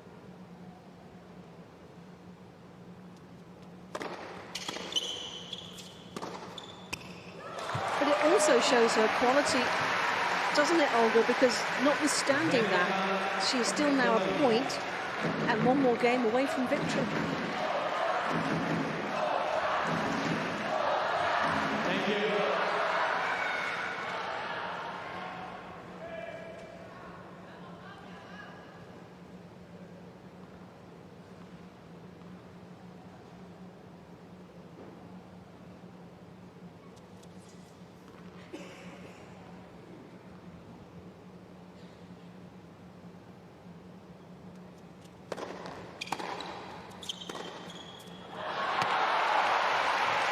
And is just buckling a little bit under the strain. It's certainly seeing a lot of Spanish traffic.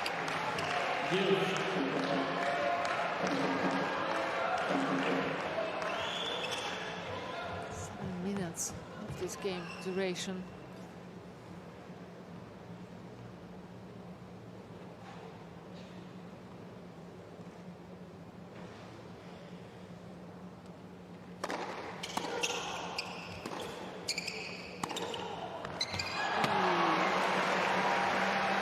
You don't want to miss. Stop the hands going.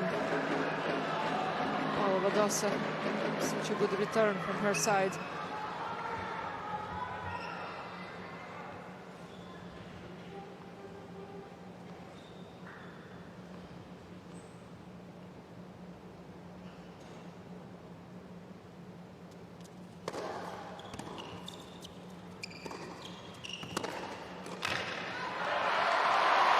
Such a clever point.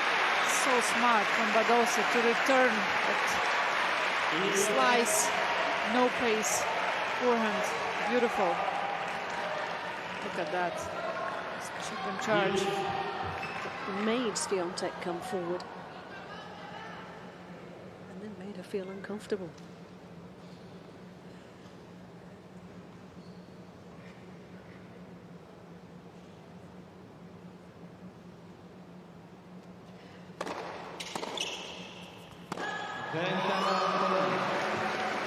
First serve returns at a welcome moment.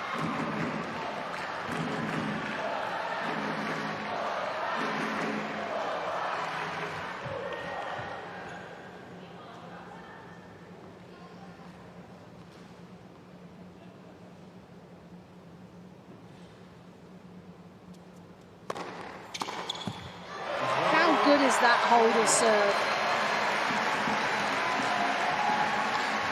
Unbelievable pressure withstood by the world number 2. And she's got a tiebreak at the very least to look forward to in this set now, maybe more.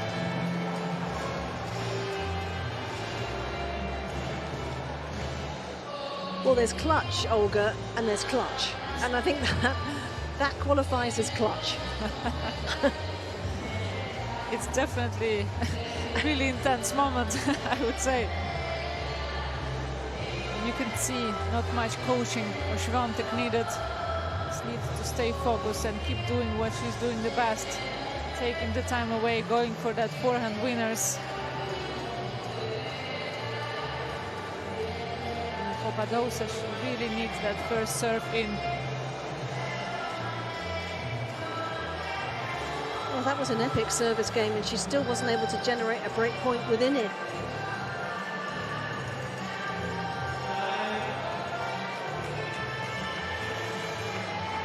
Iga Świątek is in the zone.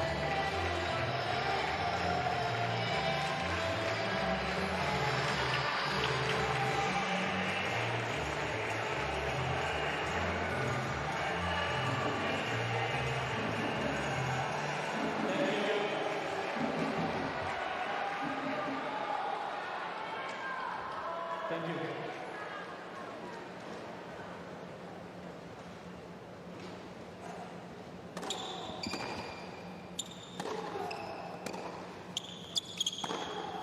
Oh, scorcher.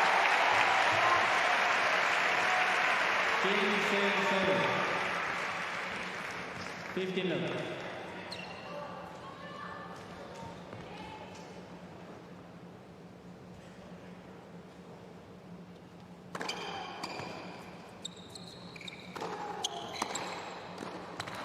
All over that.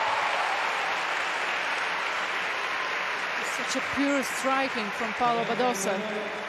Both of these points. 13 love.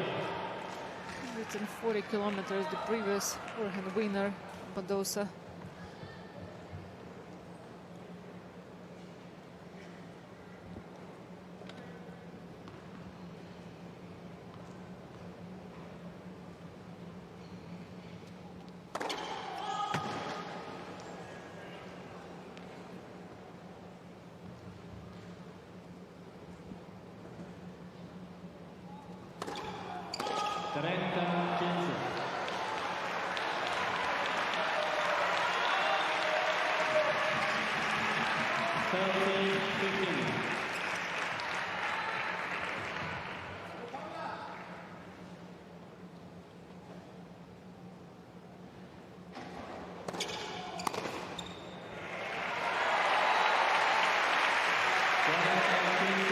Well, the hesitation of the double fault was followed by utter conviction of that serve.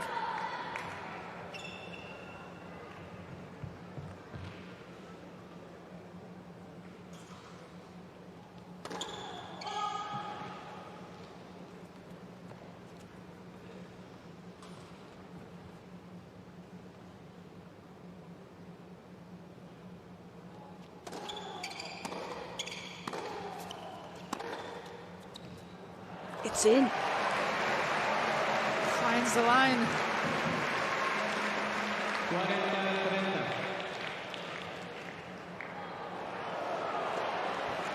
By just 1 centimetre, we're being told. Leads.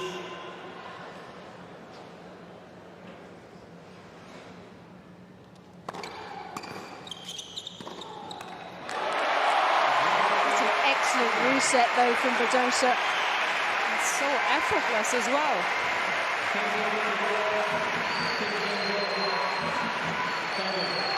Doing a great job mentally. They both are.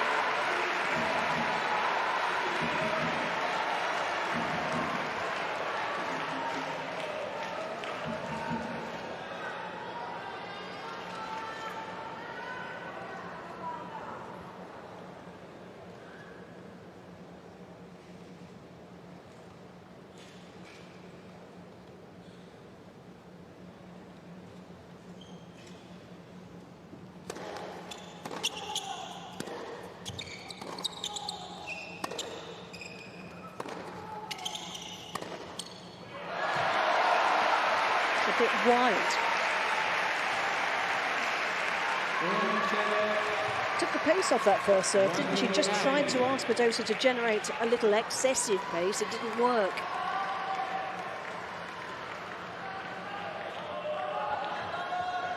Thank you.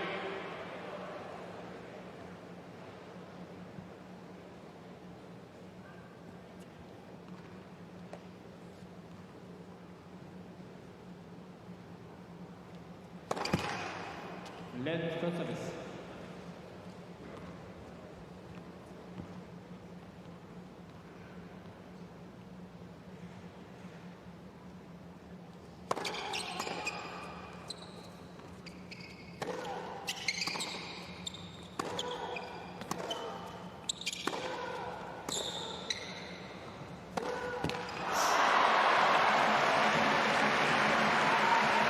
Never going to be straightforward, was it? Got the mini break and then instantly it is pitched back. To get down to whoever is going to be more brave and will go for it. No hesitation in this tiebreak.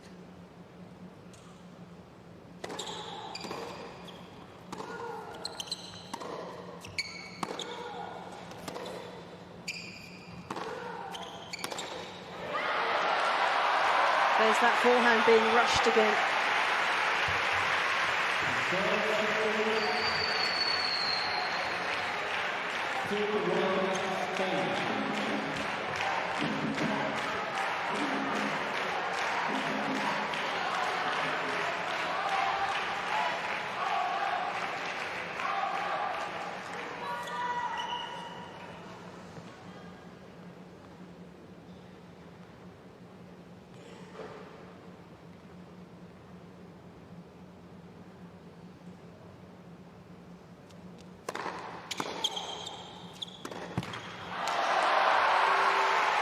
Another mistake from Polish player.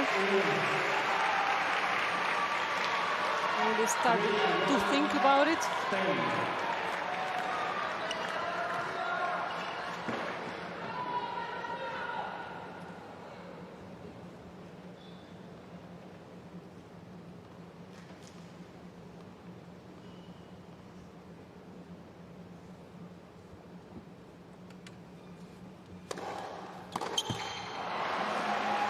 There have been 34 forced errors from Iga Swiatek today. I think that says so much about the quality of tennis that's been coming at her relentlessly from the Badosa racket, apart from that 6-game spell where the world number 2 looked like she really had wrestled the initiative.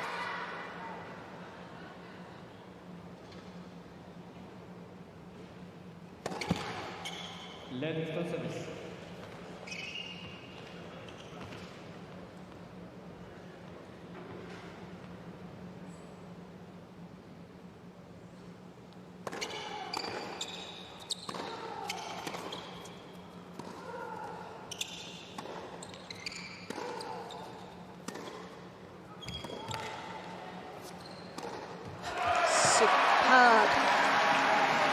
Superb from Swiatek.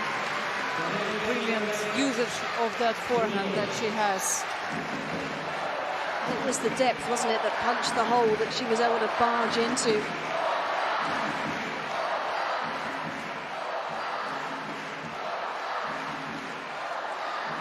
It's been a joy to watch the tennis here today. It has been of the highest quality. It's been a real battle between these two teams.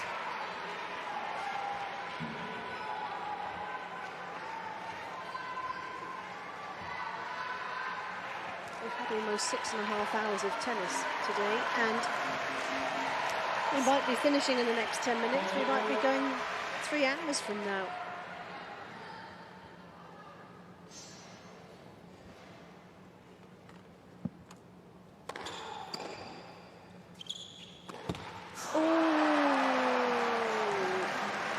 Could be so expensive.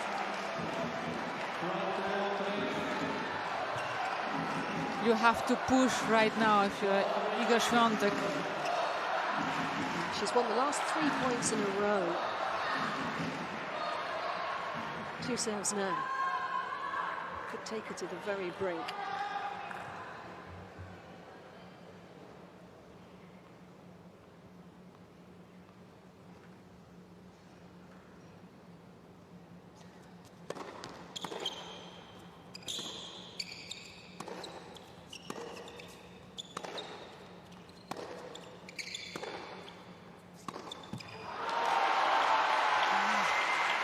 A lot of tightness on that forehand. I feel like.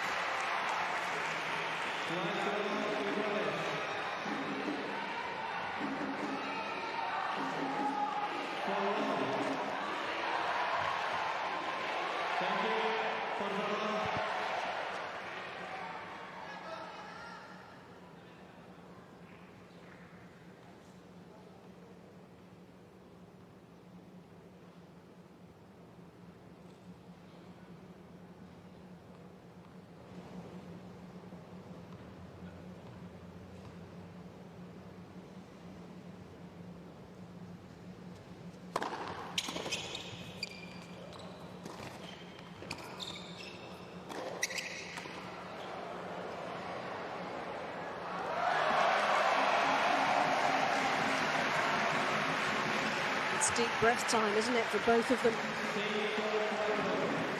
Trying to refocus, stay calm and cold-minded, which is not easy to do at this time of the match.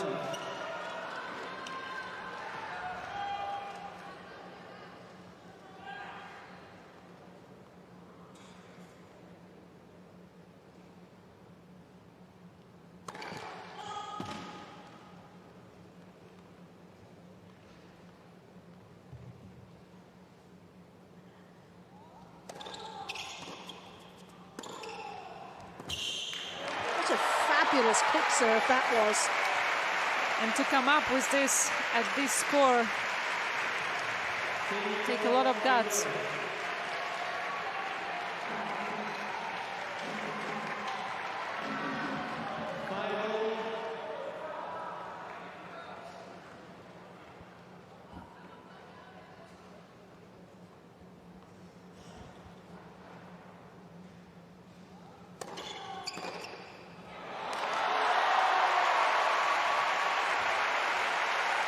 Here we go. Smart serve. Very, very smart serve. Knowing exactly what she has to do right now, Paula Badosa.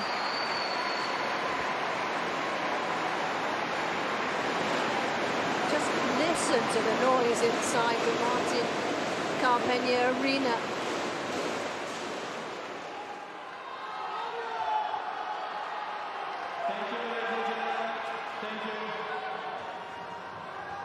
Quiet, please.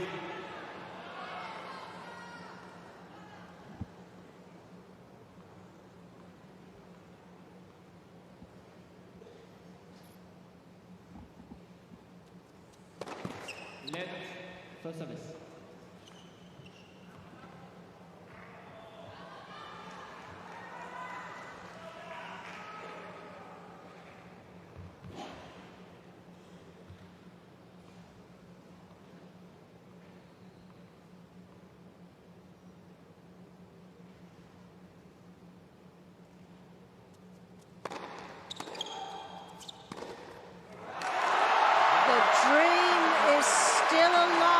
For Spain.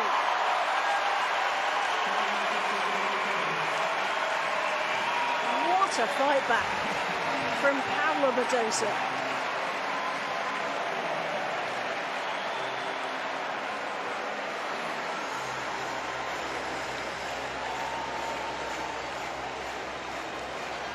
I mean, can you believe that? She's really enjoying her time on the court right now, Paula Badosa. Just loving the atmosphere, loving the energy, and loving the way she's playing. Well, it was clinical. 2 points from the exit. 2 points from the end of the dream for Spain. And an absolute refusal to give in.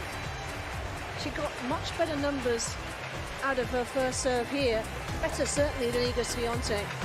And it's the forced errors that you look to at the moment. That is the big stat. Plenty of winners too, mind you, 20 on the forehand, but there have been at least that number, if not more, in terms of the errors on that wing. Yeah, and it's overall speed increase from Paula Badosa. I think that's what made more mistakes from Iga Swiatek. Forced and unforced errors as well.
the atmosphere inside.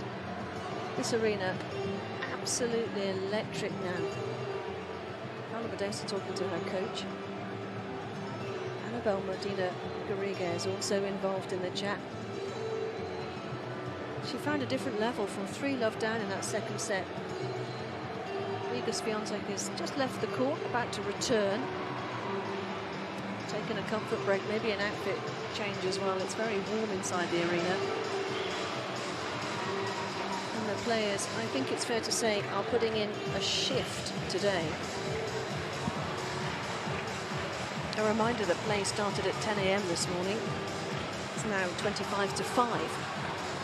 The second round one tie of the day, Great Britain-Germany, is scheduled to start at 5 o'clock. Obviously, that is going to be delayed. The question is by how much? Because we may well have 3 more sets of tennis and a match tie-break set if this goes the complete distance, and you absolutely wouldn't back against that right now. Certainly, Badosa has the potential to ride a Spanish wave here.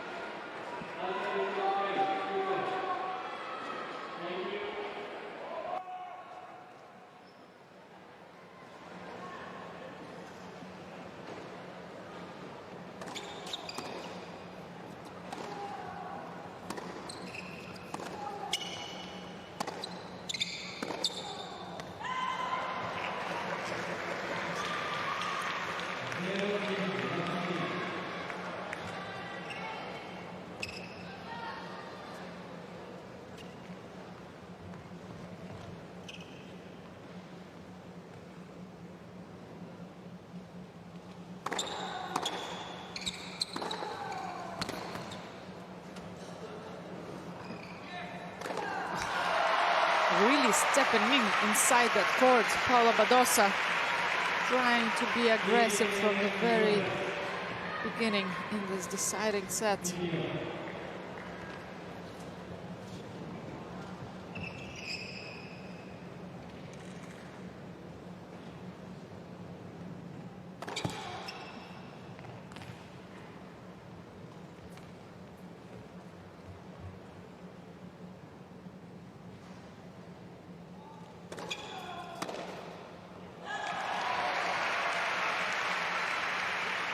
Every point counts from now on. Team Spain and Team Poland.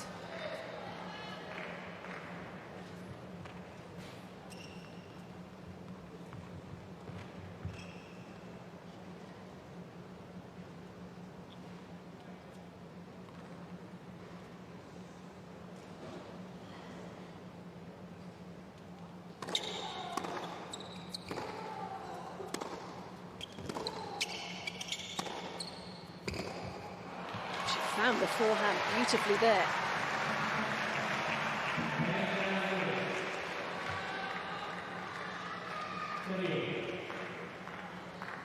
She knows all about long and grueling, doesn't she?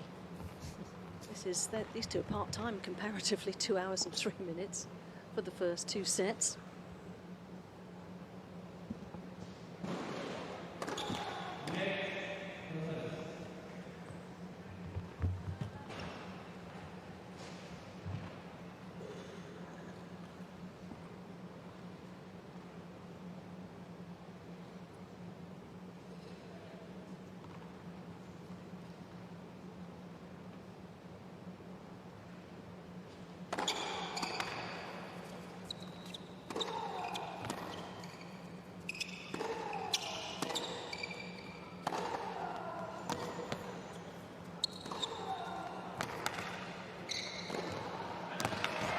She just kept coming.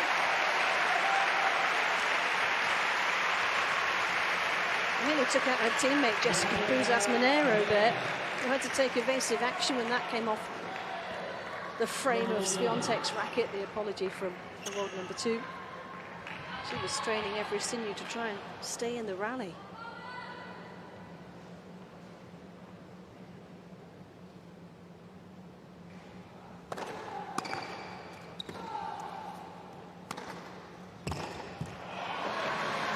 Nicely done from Iga Swiatek attacking, but also forehand. It's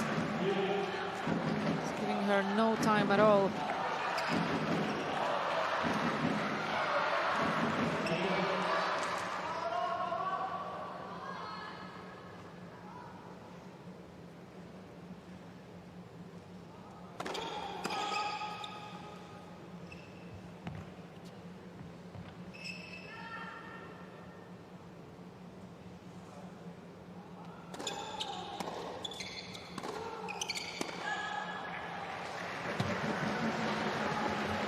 Chance for Poland here.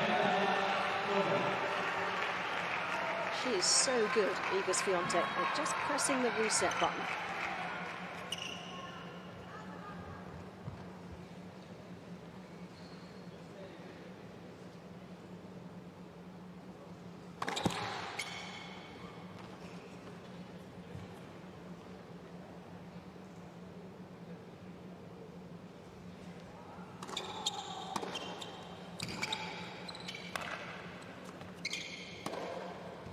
Oh, how good was that?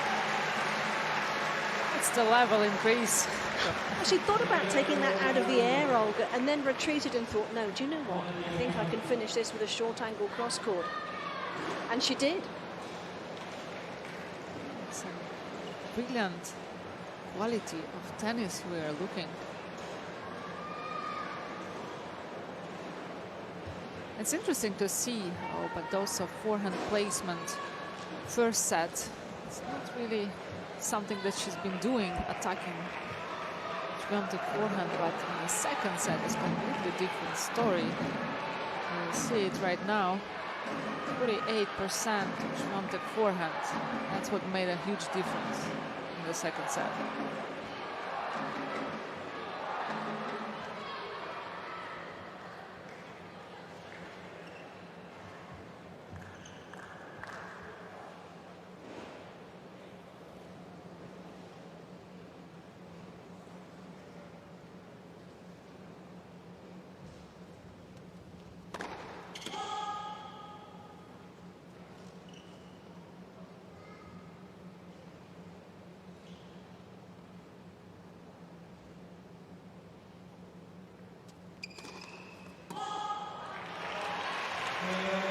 Of that pace again on that second serve.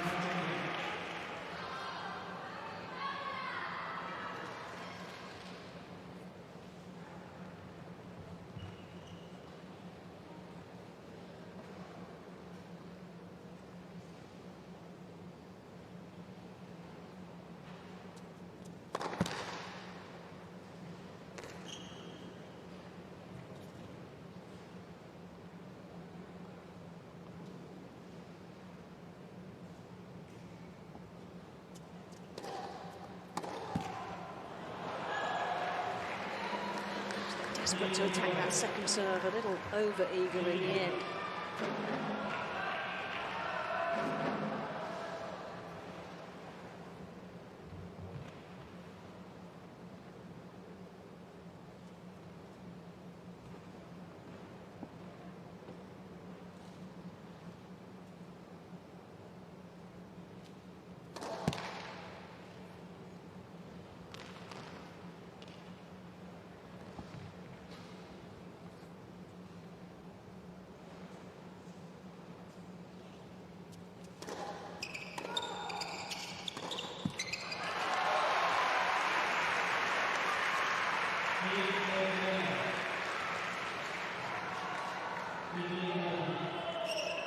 Swiatek just stretching that left leg. Does do something similar. 2 hours 9 minutes on the match clock.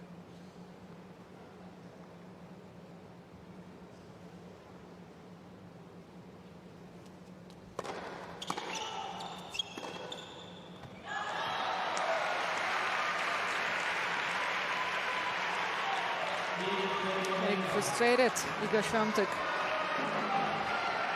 Getting tired as well. It's becoming a physical match. And you have to keep the concentration each point.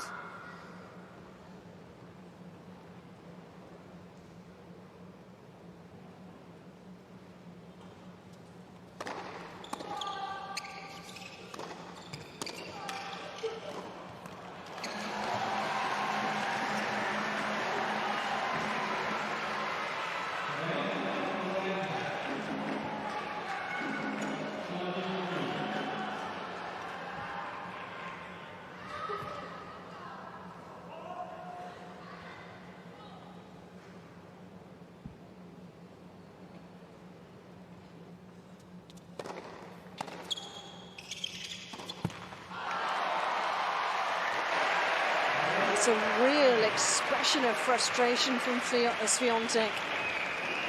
As Badosa once more muscles her way back. Again, Swiatek just stretching a little bit. Both feeling the physical effects of this. It's been a scrap. It continues to be a scrap.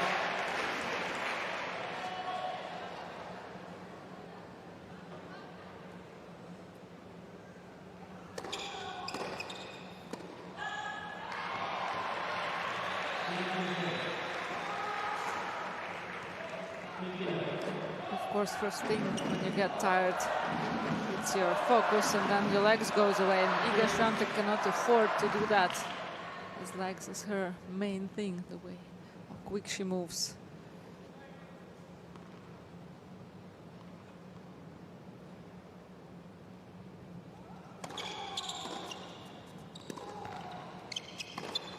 Oh, that will certainly do the trick. She's also had a bit more travelling to do, hasn't she, recently, coming from the WTA final, so air miles and time zone changes too. Definitely. All these factors do pile up a little bit.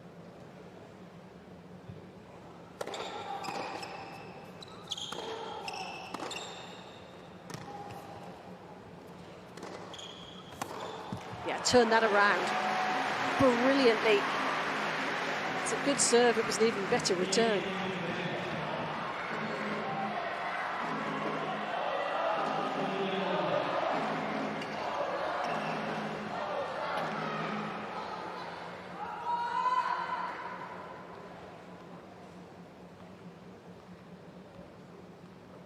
Her coach there preparing her racket.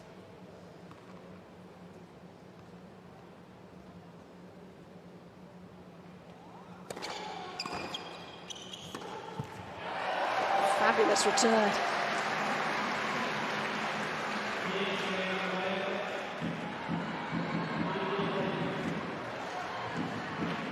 Two great points.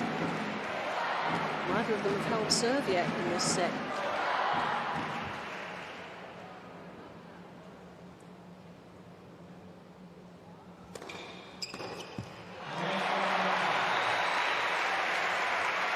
Took the pace off that serve. Just had that element of surprise.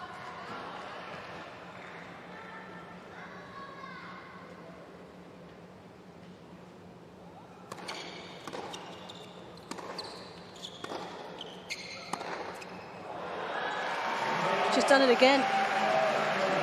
3 consecutive breaks of serve start this final set in Malaga. Poland have the early advantage.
Serving them with the break.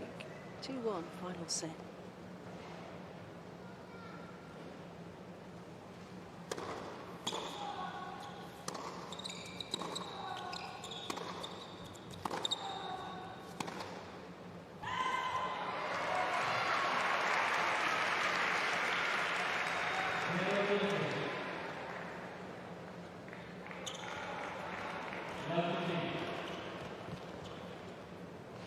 It's interesting. Time since last service hold is in 30 minutes. Keep breaking each other's serves.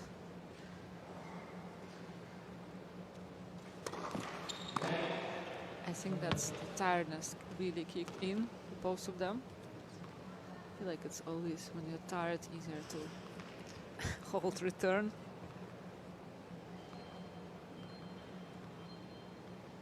Because you stop using your legs on the serve.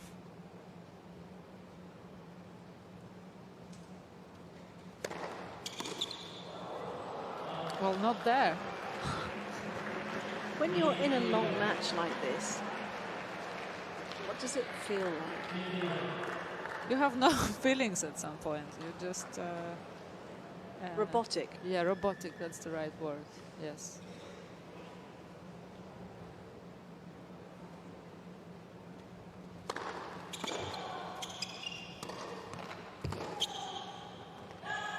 And I think you go through, not I think, I know you go through a lot of emotion in a long and tight matches like this, and sometimes you just want to stop and leave the court and cry, you know, and sometimes you're there and you feel like you're pumped and energetic and all kind of emotions.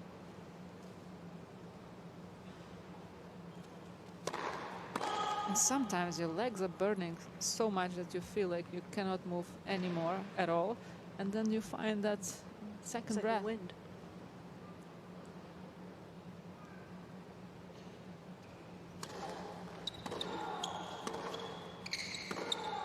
Oh. Deadly accurate.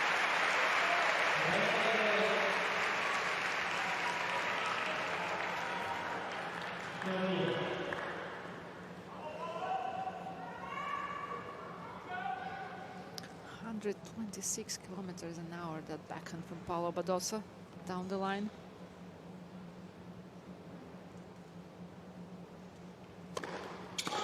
Just think about the speed of the car, that's quite fast. It is. I thought that earlier with a 90-mile-an-hour Eager winner. That's a lot faster than I go on the motorway.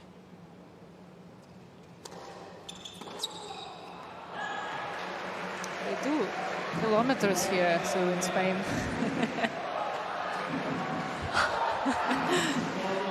Still a lot faster than I go. I think she did hit a huge forehand at one point.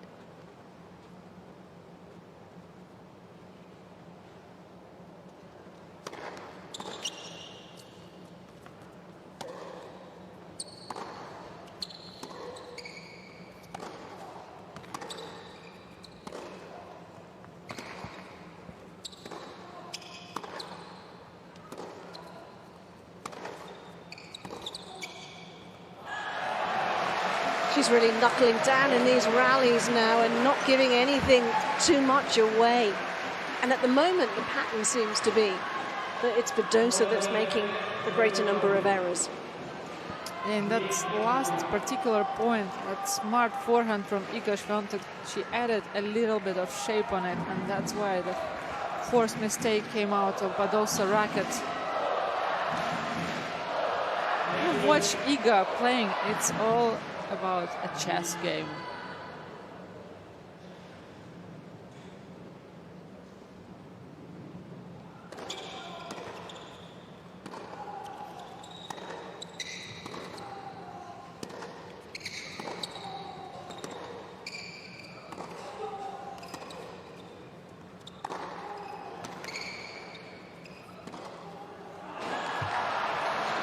Just missed. And that will be so frustrating for her, having worked the opening with such precision.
One step forward, one step back a little bit at the moment, as far as Spain are concerned. And it's interesting, Badosa is definitely got pushed up a little bit back from the baseline right now in the last few games from Iga Świątek. I'm wondering if she's even noticing that.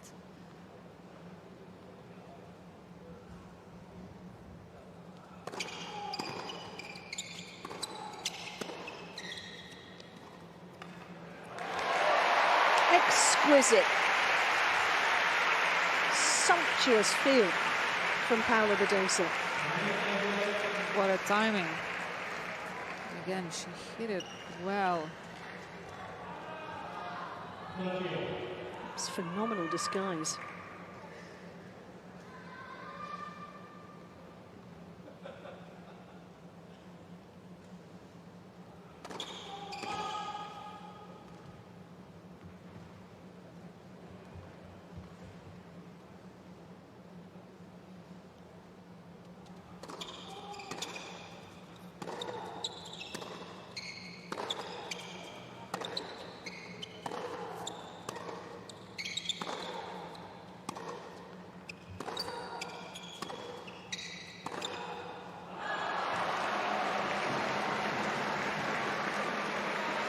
Yeah, she's just complaining about missing by such fine margins. Another one just lands a fraction wide.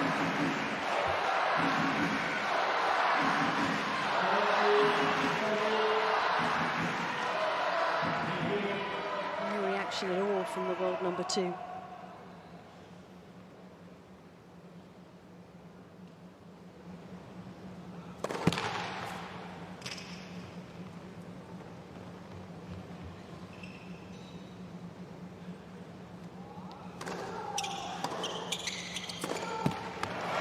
She hasn't held serve in this set yet, hasn't been allowed to. Quality returning from Iga Świątek, propelling her into a mighty lead now in this final set.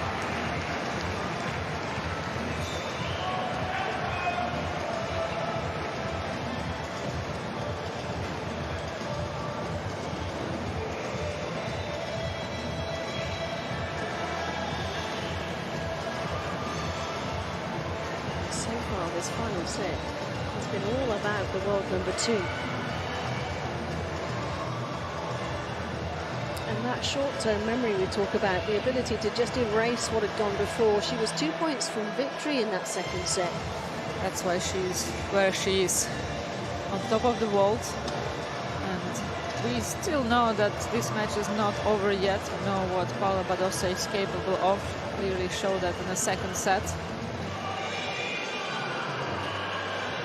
We'll need a lot of fire right now to turn this match around.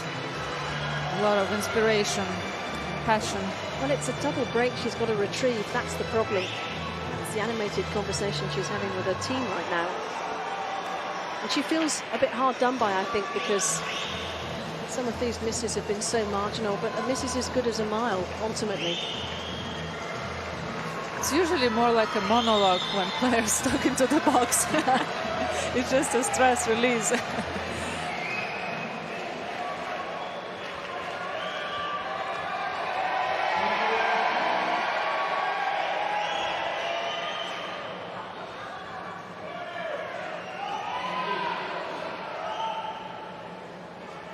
Something has happened in the crowd. Yeah, I think someone's been taken unwell, unfortunately. So there's going to be a little pause in proceedings while this is sorted out. Have to shout out to the crowd. Been here 6 hours straight.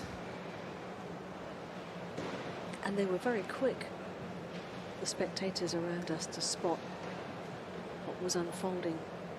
in the stands.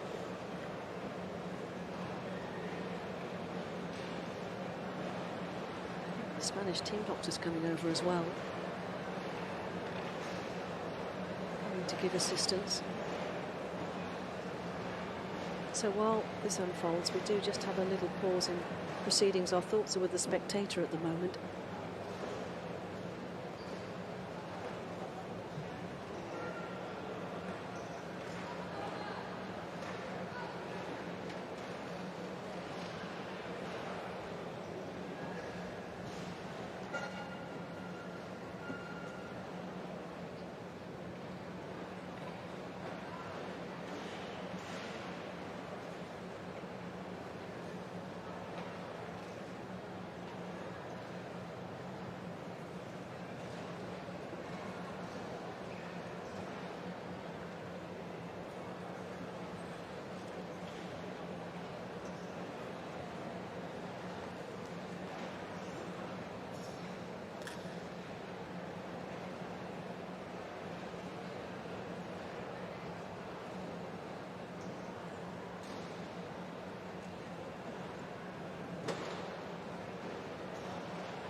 Well, we've just got a bit of a lull in proceedings because a spectator's been taken ill at the back of the stand.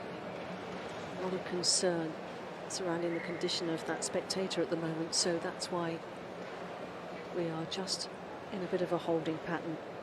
And the focus is quite rightly on the treatment of the spectator. Polish backroom staff and Spanish medical staff as well are helping the situation. So for the time being, I'm not able to bring you any tennis at the moment.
Well, just to update you, the players have left the court for the time being because we do need to have, very unfortunately, an extended break while the spectator receives medical attention. So there will be a pause, a hiatus for a little while.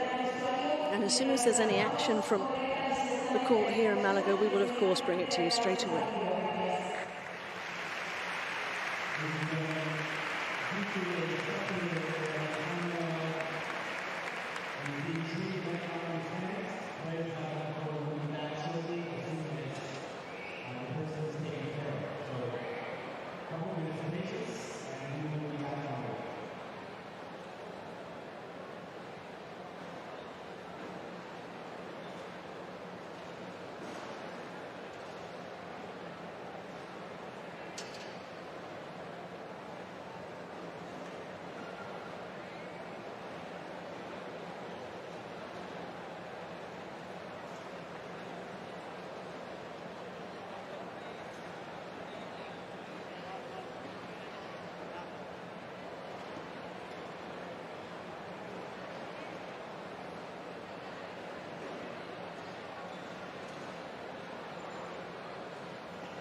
brevedad que se nos ha sido tan rápido como posible. En cuestión de minutos vuelven las jugadoras y reanudamos el partido.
Well, welcome back. Pleased to say that the spectator has received treatment. Was taken out of the arena. I think the conversation that was taking place there is whether there's a warm-up or not. Maybe there might be. Let's see, was that interruption longer than 15 minutes?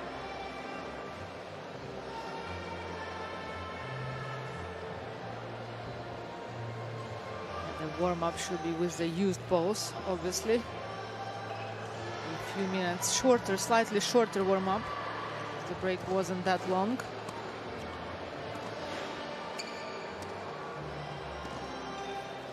Well, we send our best wishes and thoughts to the spectator that was taken out of the arena, but received very urgent medical attention. And as I say, we send them our best wishes. But a halt in proceedings here, just when you felt like Iga Swiatek was really threatening to run away with this final set. She still might. The Polish team hoping for no deciding doubles, because it will be, well, whichever team, tough to go on the court after all these hours of watching and being stressed and supporting your teammates, sitting on the benches to get going. Yes. Well, it's been a long day for everybody. I mean, we started at 10 a.m. this morning with the opening ceremony. You can see it in the faces of the players there. Maria Diaz on the left of frame as we were looking, next to Marina Basols Ribeiro, and Jessica Buzas Monero as well, who's still waiting to see if she will make her debut today. She might not. It all depends whether Paula Badosa can find a route back. And this final set, Olga, it really did feel like Iga Swiatek just wiped the slate clean at the end of the second set. And even though she was so close to wrapping it up there, she's just got this amazing ability to just come back fresh at the start of another set, think, okay, I haven't done the job yet, I'll do it here. Yes, definitely. New start, new game, new Iga.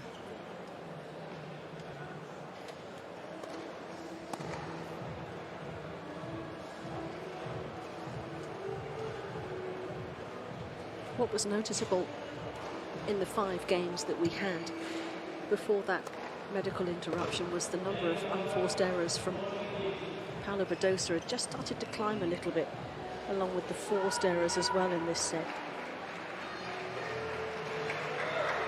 And Iga Swiatek was doing a brilliant job of limiting hers and attacking. Noticeably, the first serve of Badosa. She's only won 5 out of 14 points behind that delivery, 2 out of 6 behind the second serve in this set. They are the foundations of this real surge from Iga Swiatek, which can get even better with a hold of serve here.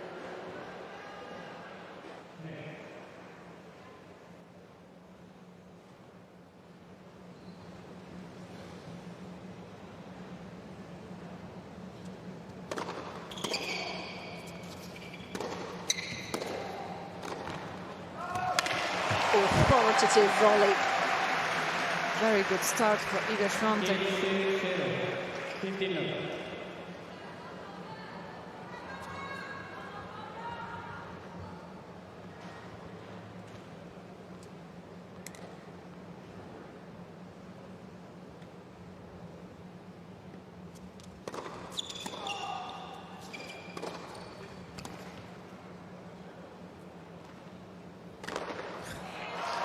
So recharged from Iga Swiatek, so fresh, like you said. The thing is as well, that interruption will have allowed them to have a chat to the whole team, both of them. At the moment, Badosa just not able to solve the puzzle.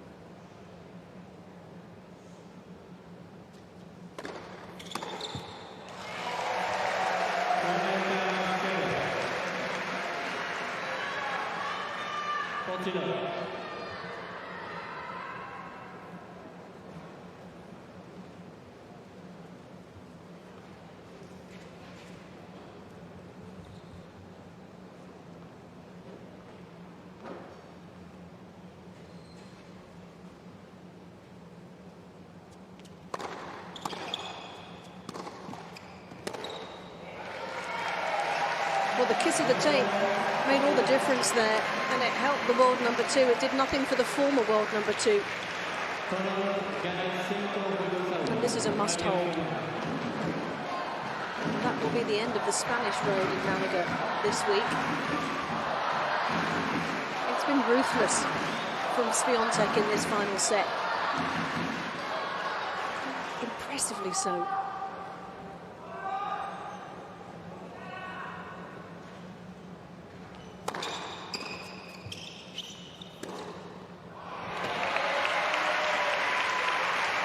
Badosa is not done yet.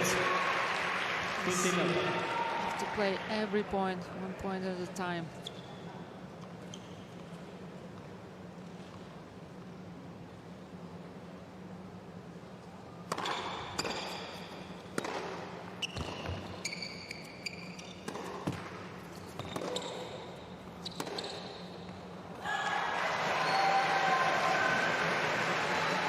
Such great resistance from Iga Świątek.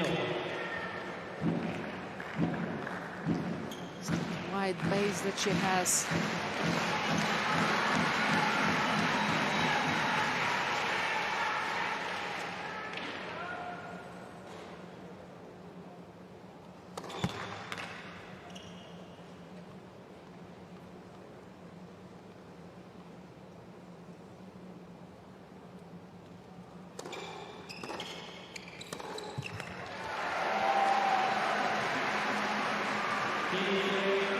Just starting to run out of steam here.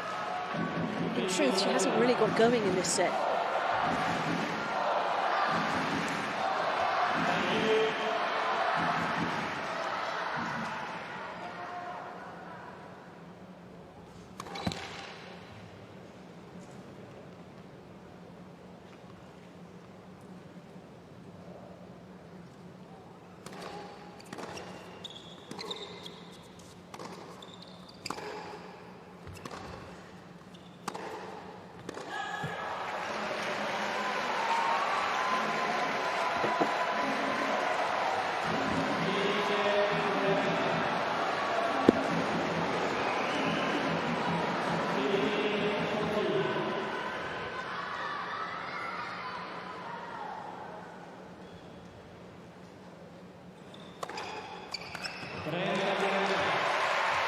One saved for Paula Badosa.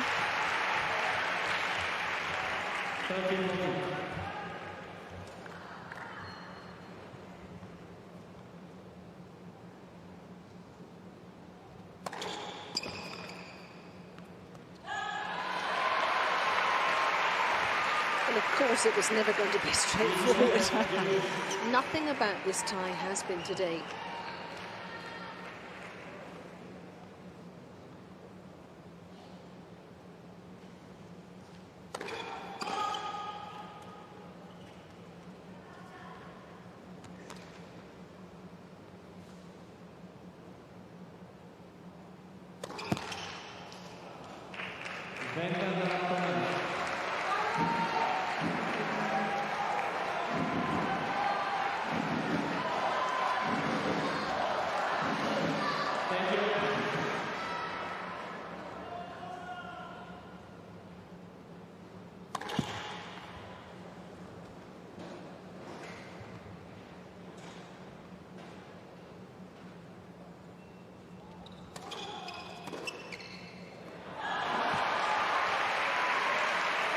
Well, it's never easy taking that final step, is it?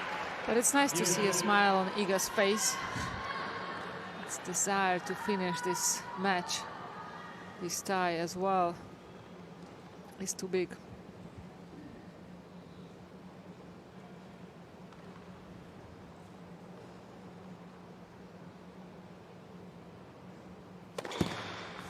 Length of service.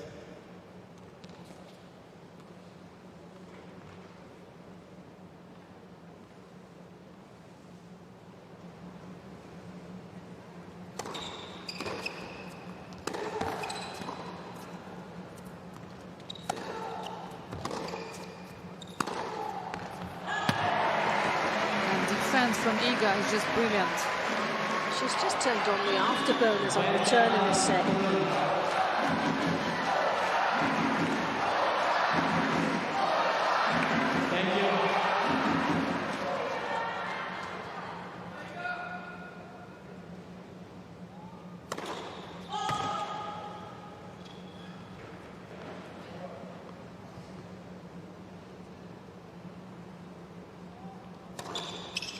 Iga Swiatek steers Poland home to victory.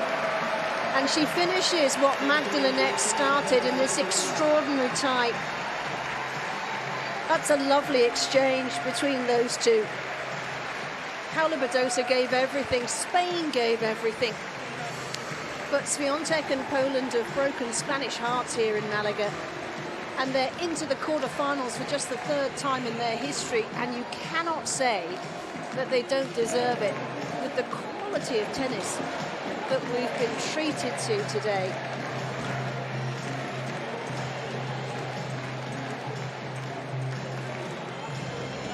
Nice and smiley and friendly exchange there at the net and now at the bench, and probably some happy birthday from Iga Swiatek to Paula Badosa, and probably saying sorry I beat you on your birthday.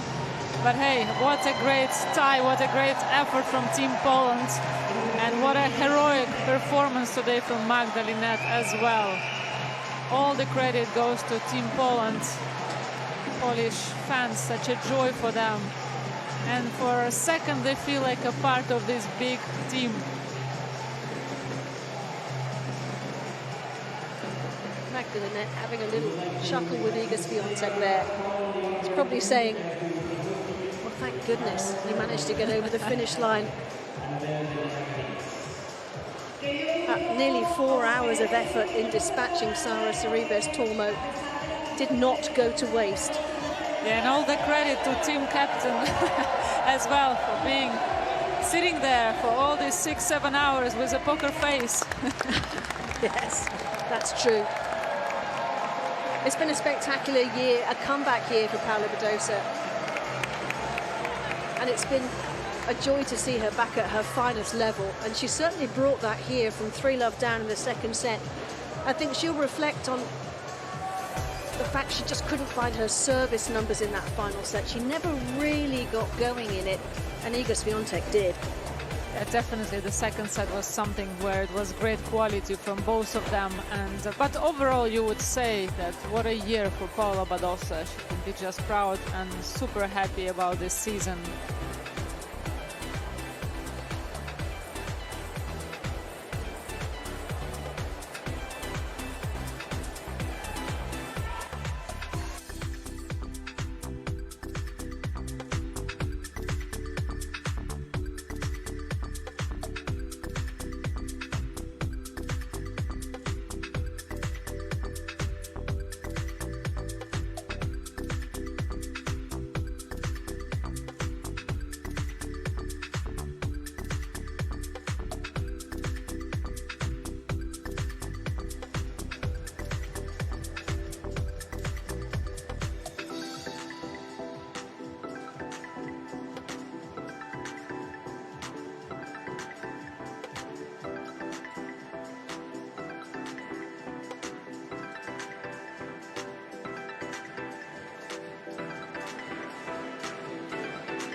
So Poland celebrating, and didn't they deserve it?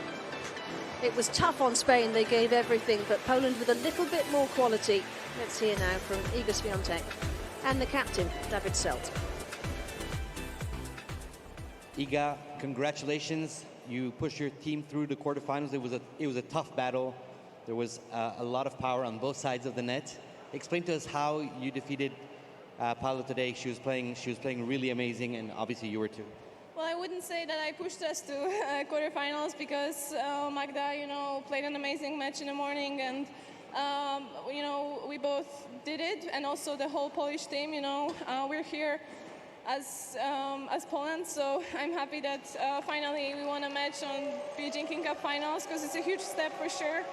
And about my match with Paula, it was, I think, super intense. At the beginning I thought probably I felt like it's my best match since I'm back after US Open, but later on for sure she pushed me, and there was a lot of pressure, and the tiebreaker, I knew that any point mattered. I did one little mistake, and unfortunately it went her way, but I knew that I can be back in a third set and try to try to win it, you know, for Poland. So I'm happy that you guys came and you give us this whole support because, yeah, because it's amazing atmosphere here because of Polish people as well. You said it yourself, Magda had an amazing match. How big of a boost, you were in the locker room, how big of a boost was that when you saw her win? Did that just like energize you even more? Well, I knew that I'm not probably going to have such a long match as her and Sarah, so that was for sure motivating me, you know. But no, I'm kidding. Like, for sure, you know, it's easier to play when the team already has 1-0. There's a little bit less pressure, but honestly, I wouldn't say it matters. I experienced like both situations so in my life, so I'm just focusing on myself, on what I want to do on court, and you know, there's enough for me to think about. I don't want to like put even more thoughts and ideas in my head. I need to keep grinding and being here and now on court. David, your team through to the quarterfinals. Let's talk about Magda's performance real quick first. It was almost one of the longest matches ever in the competition. You must have been going crazy in your head. You were looking very cool, but you must have been going a bit, you were stressed. I am, definitely I am.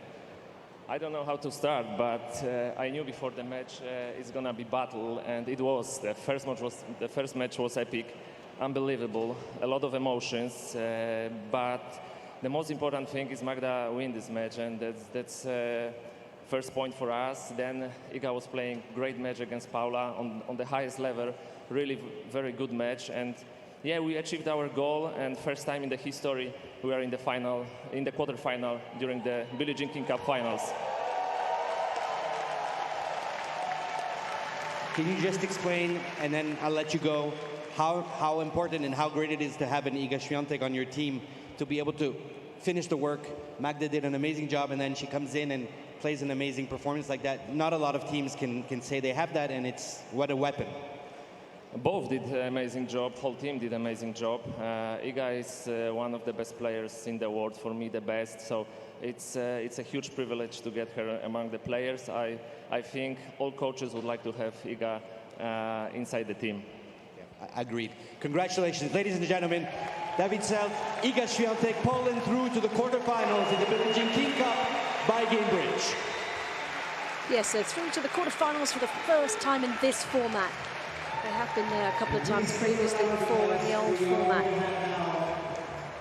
But certainly delight and relief, I think, for them to make it through today. We're just going to stay in a holding pattern here because we do have a special announcement on court very shortly now from the Spanish team concerning their captain, Anabel Medina Garrigues. So that's what the MC is just asking the crowd to hang on for. So there'll be a ceremony on court very, very shortly.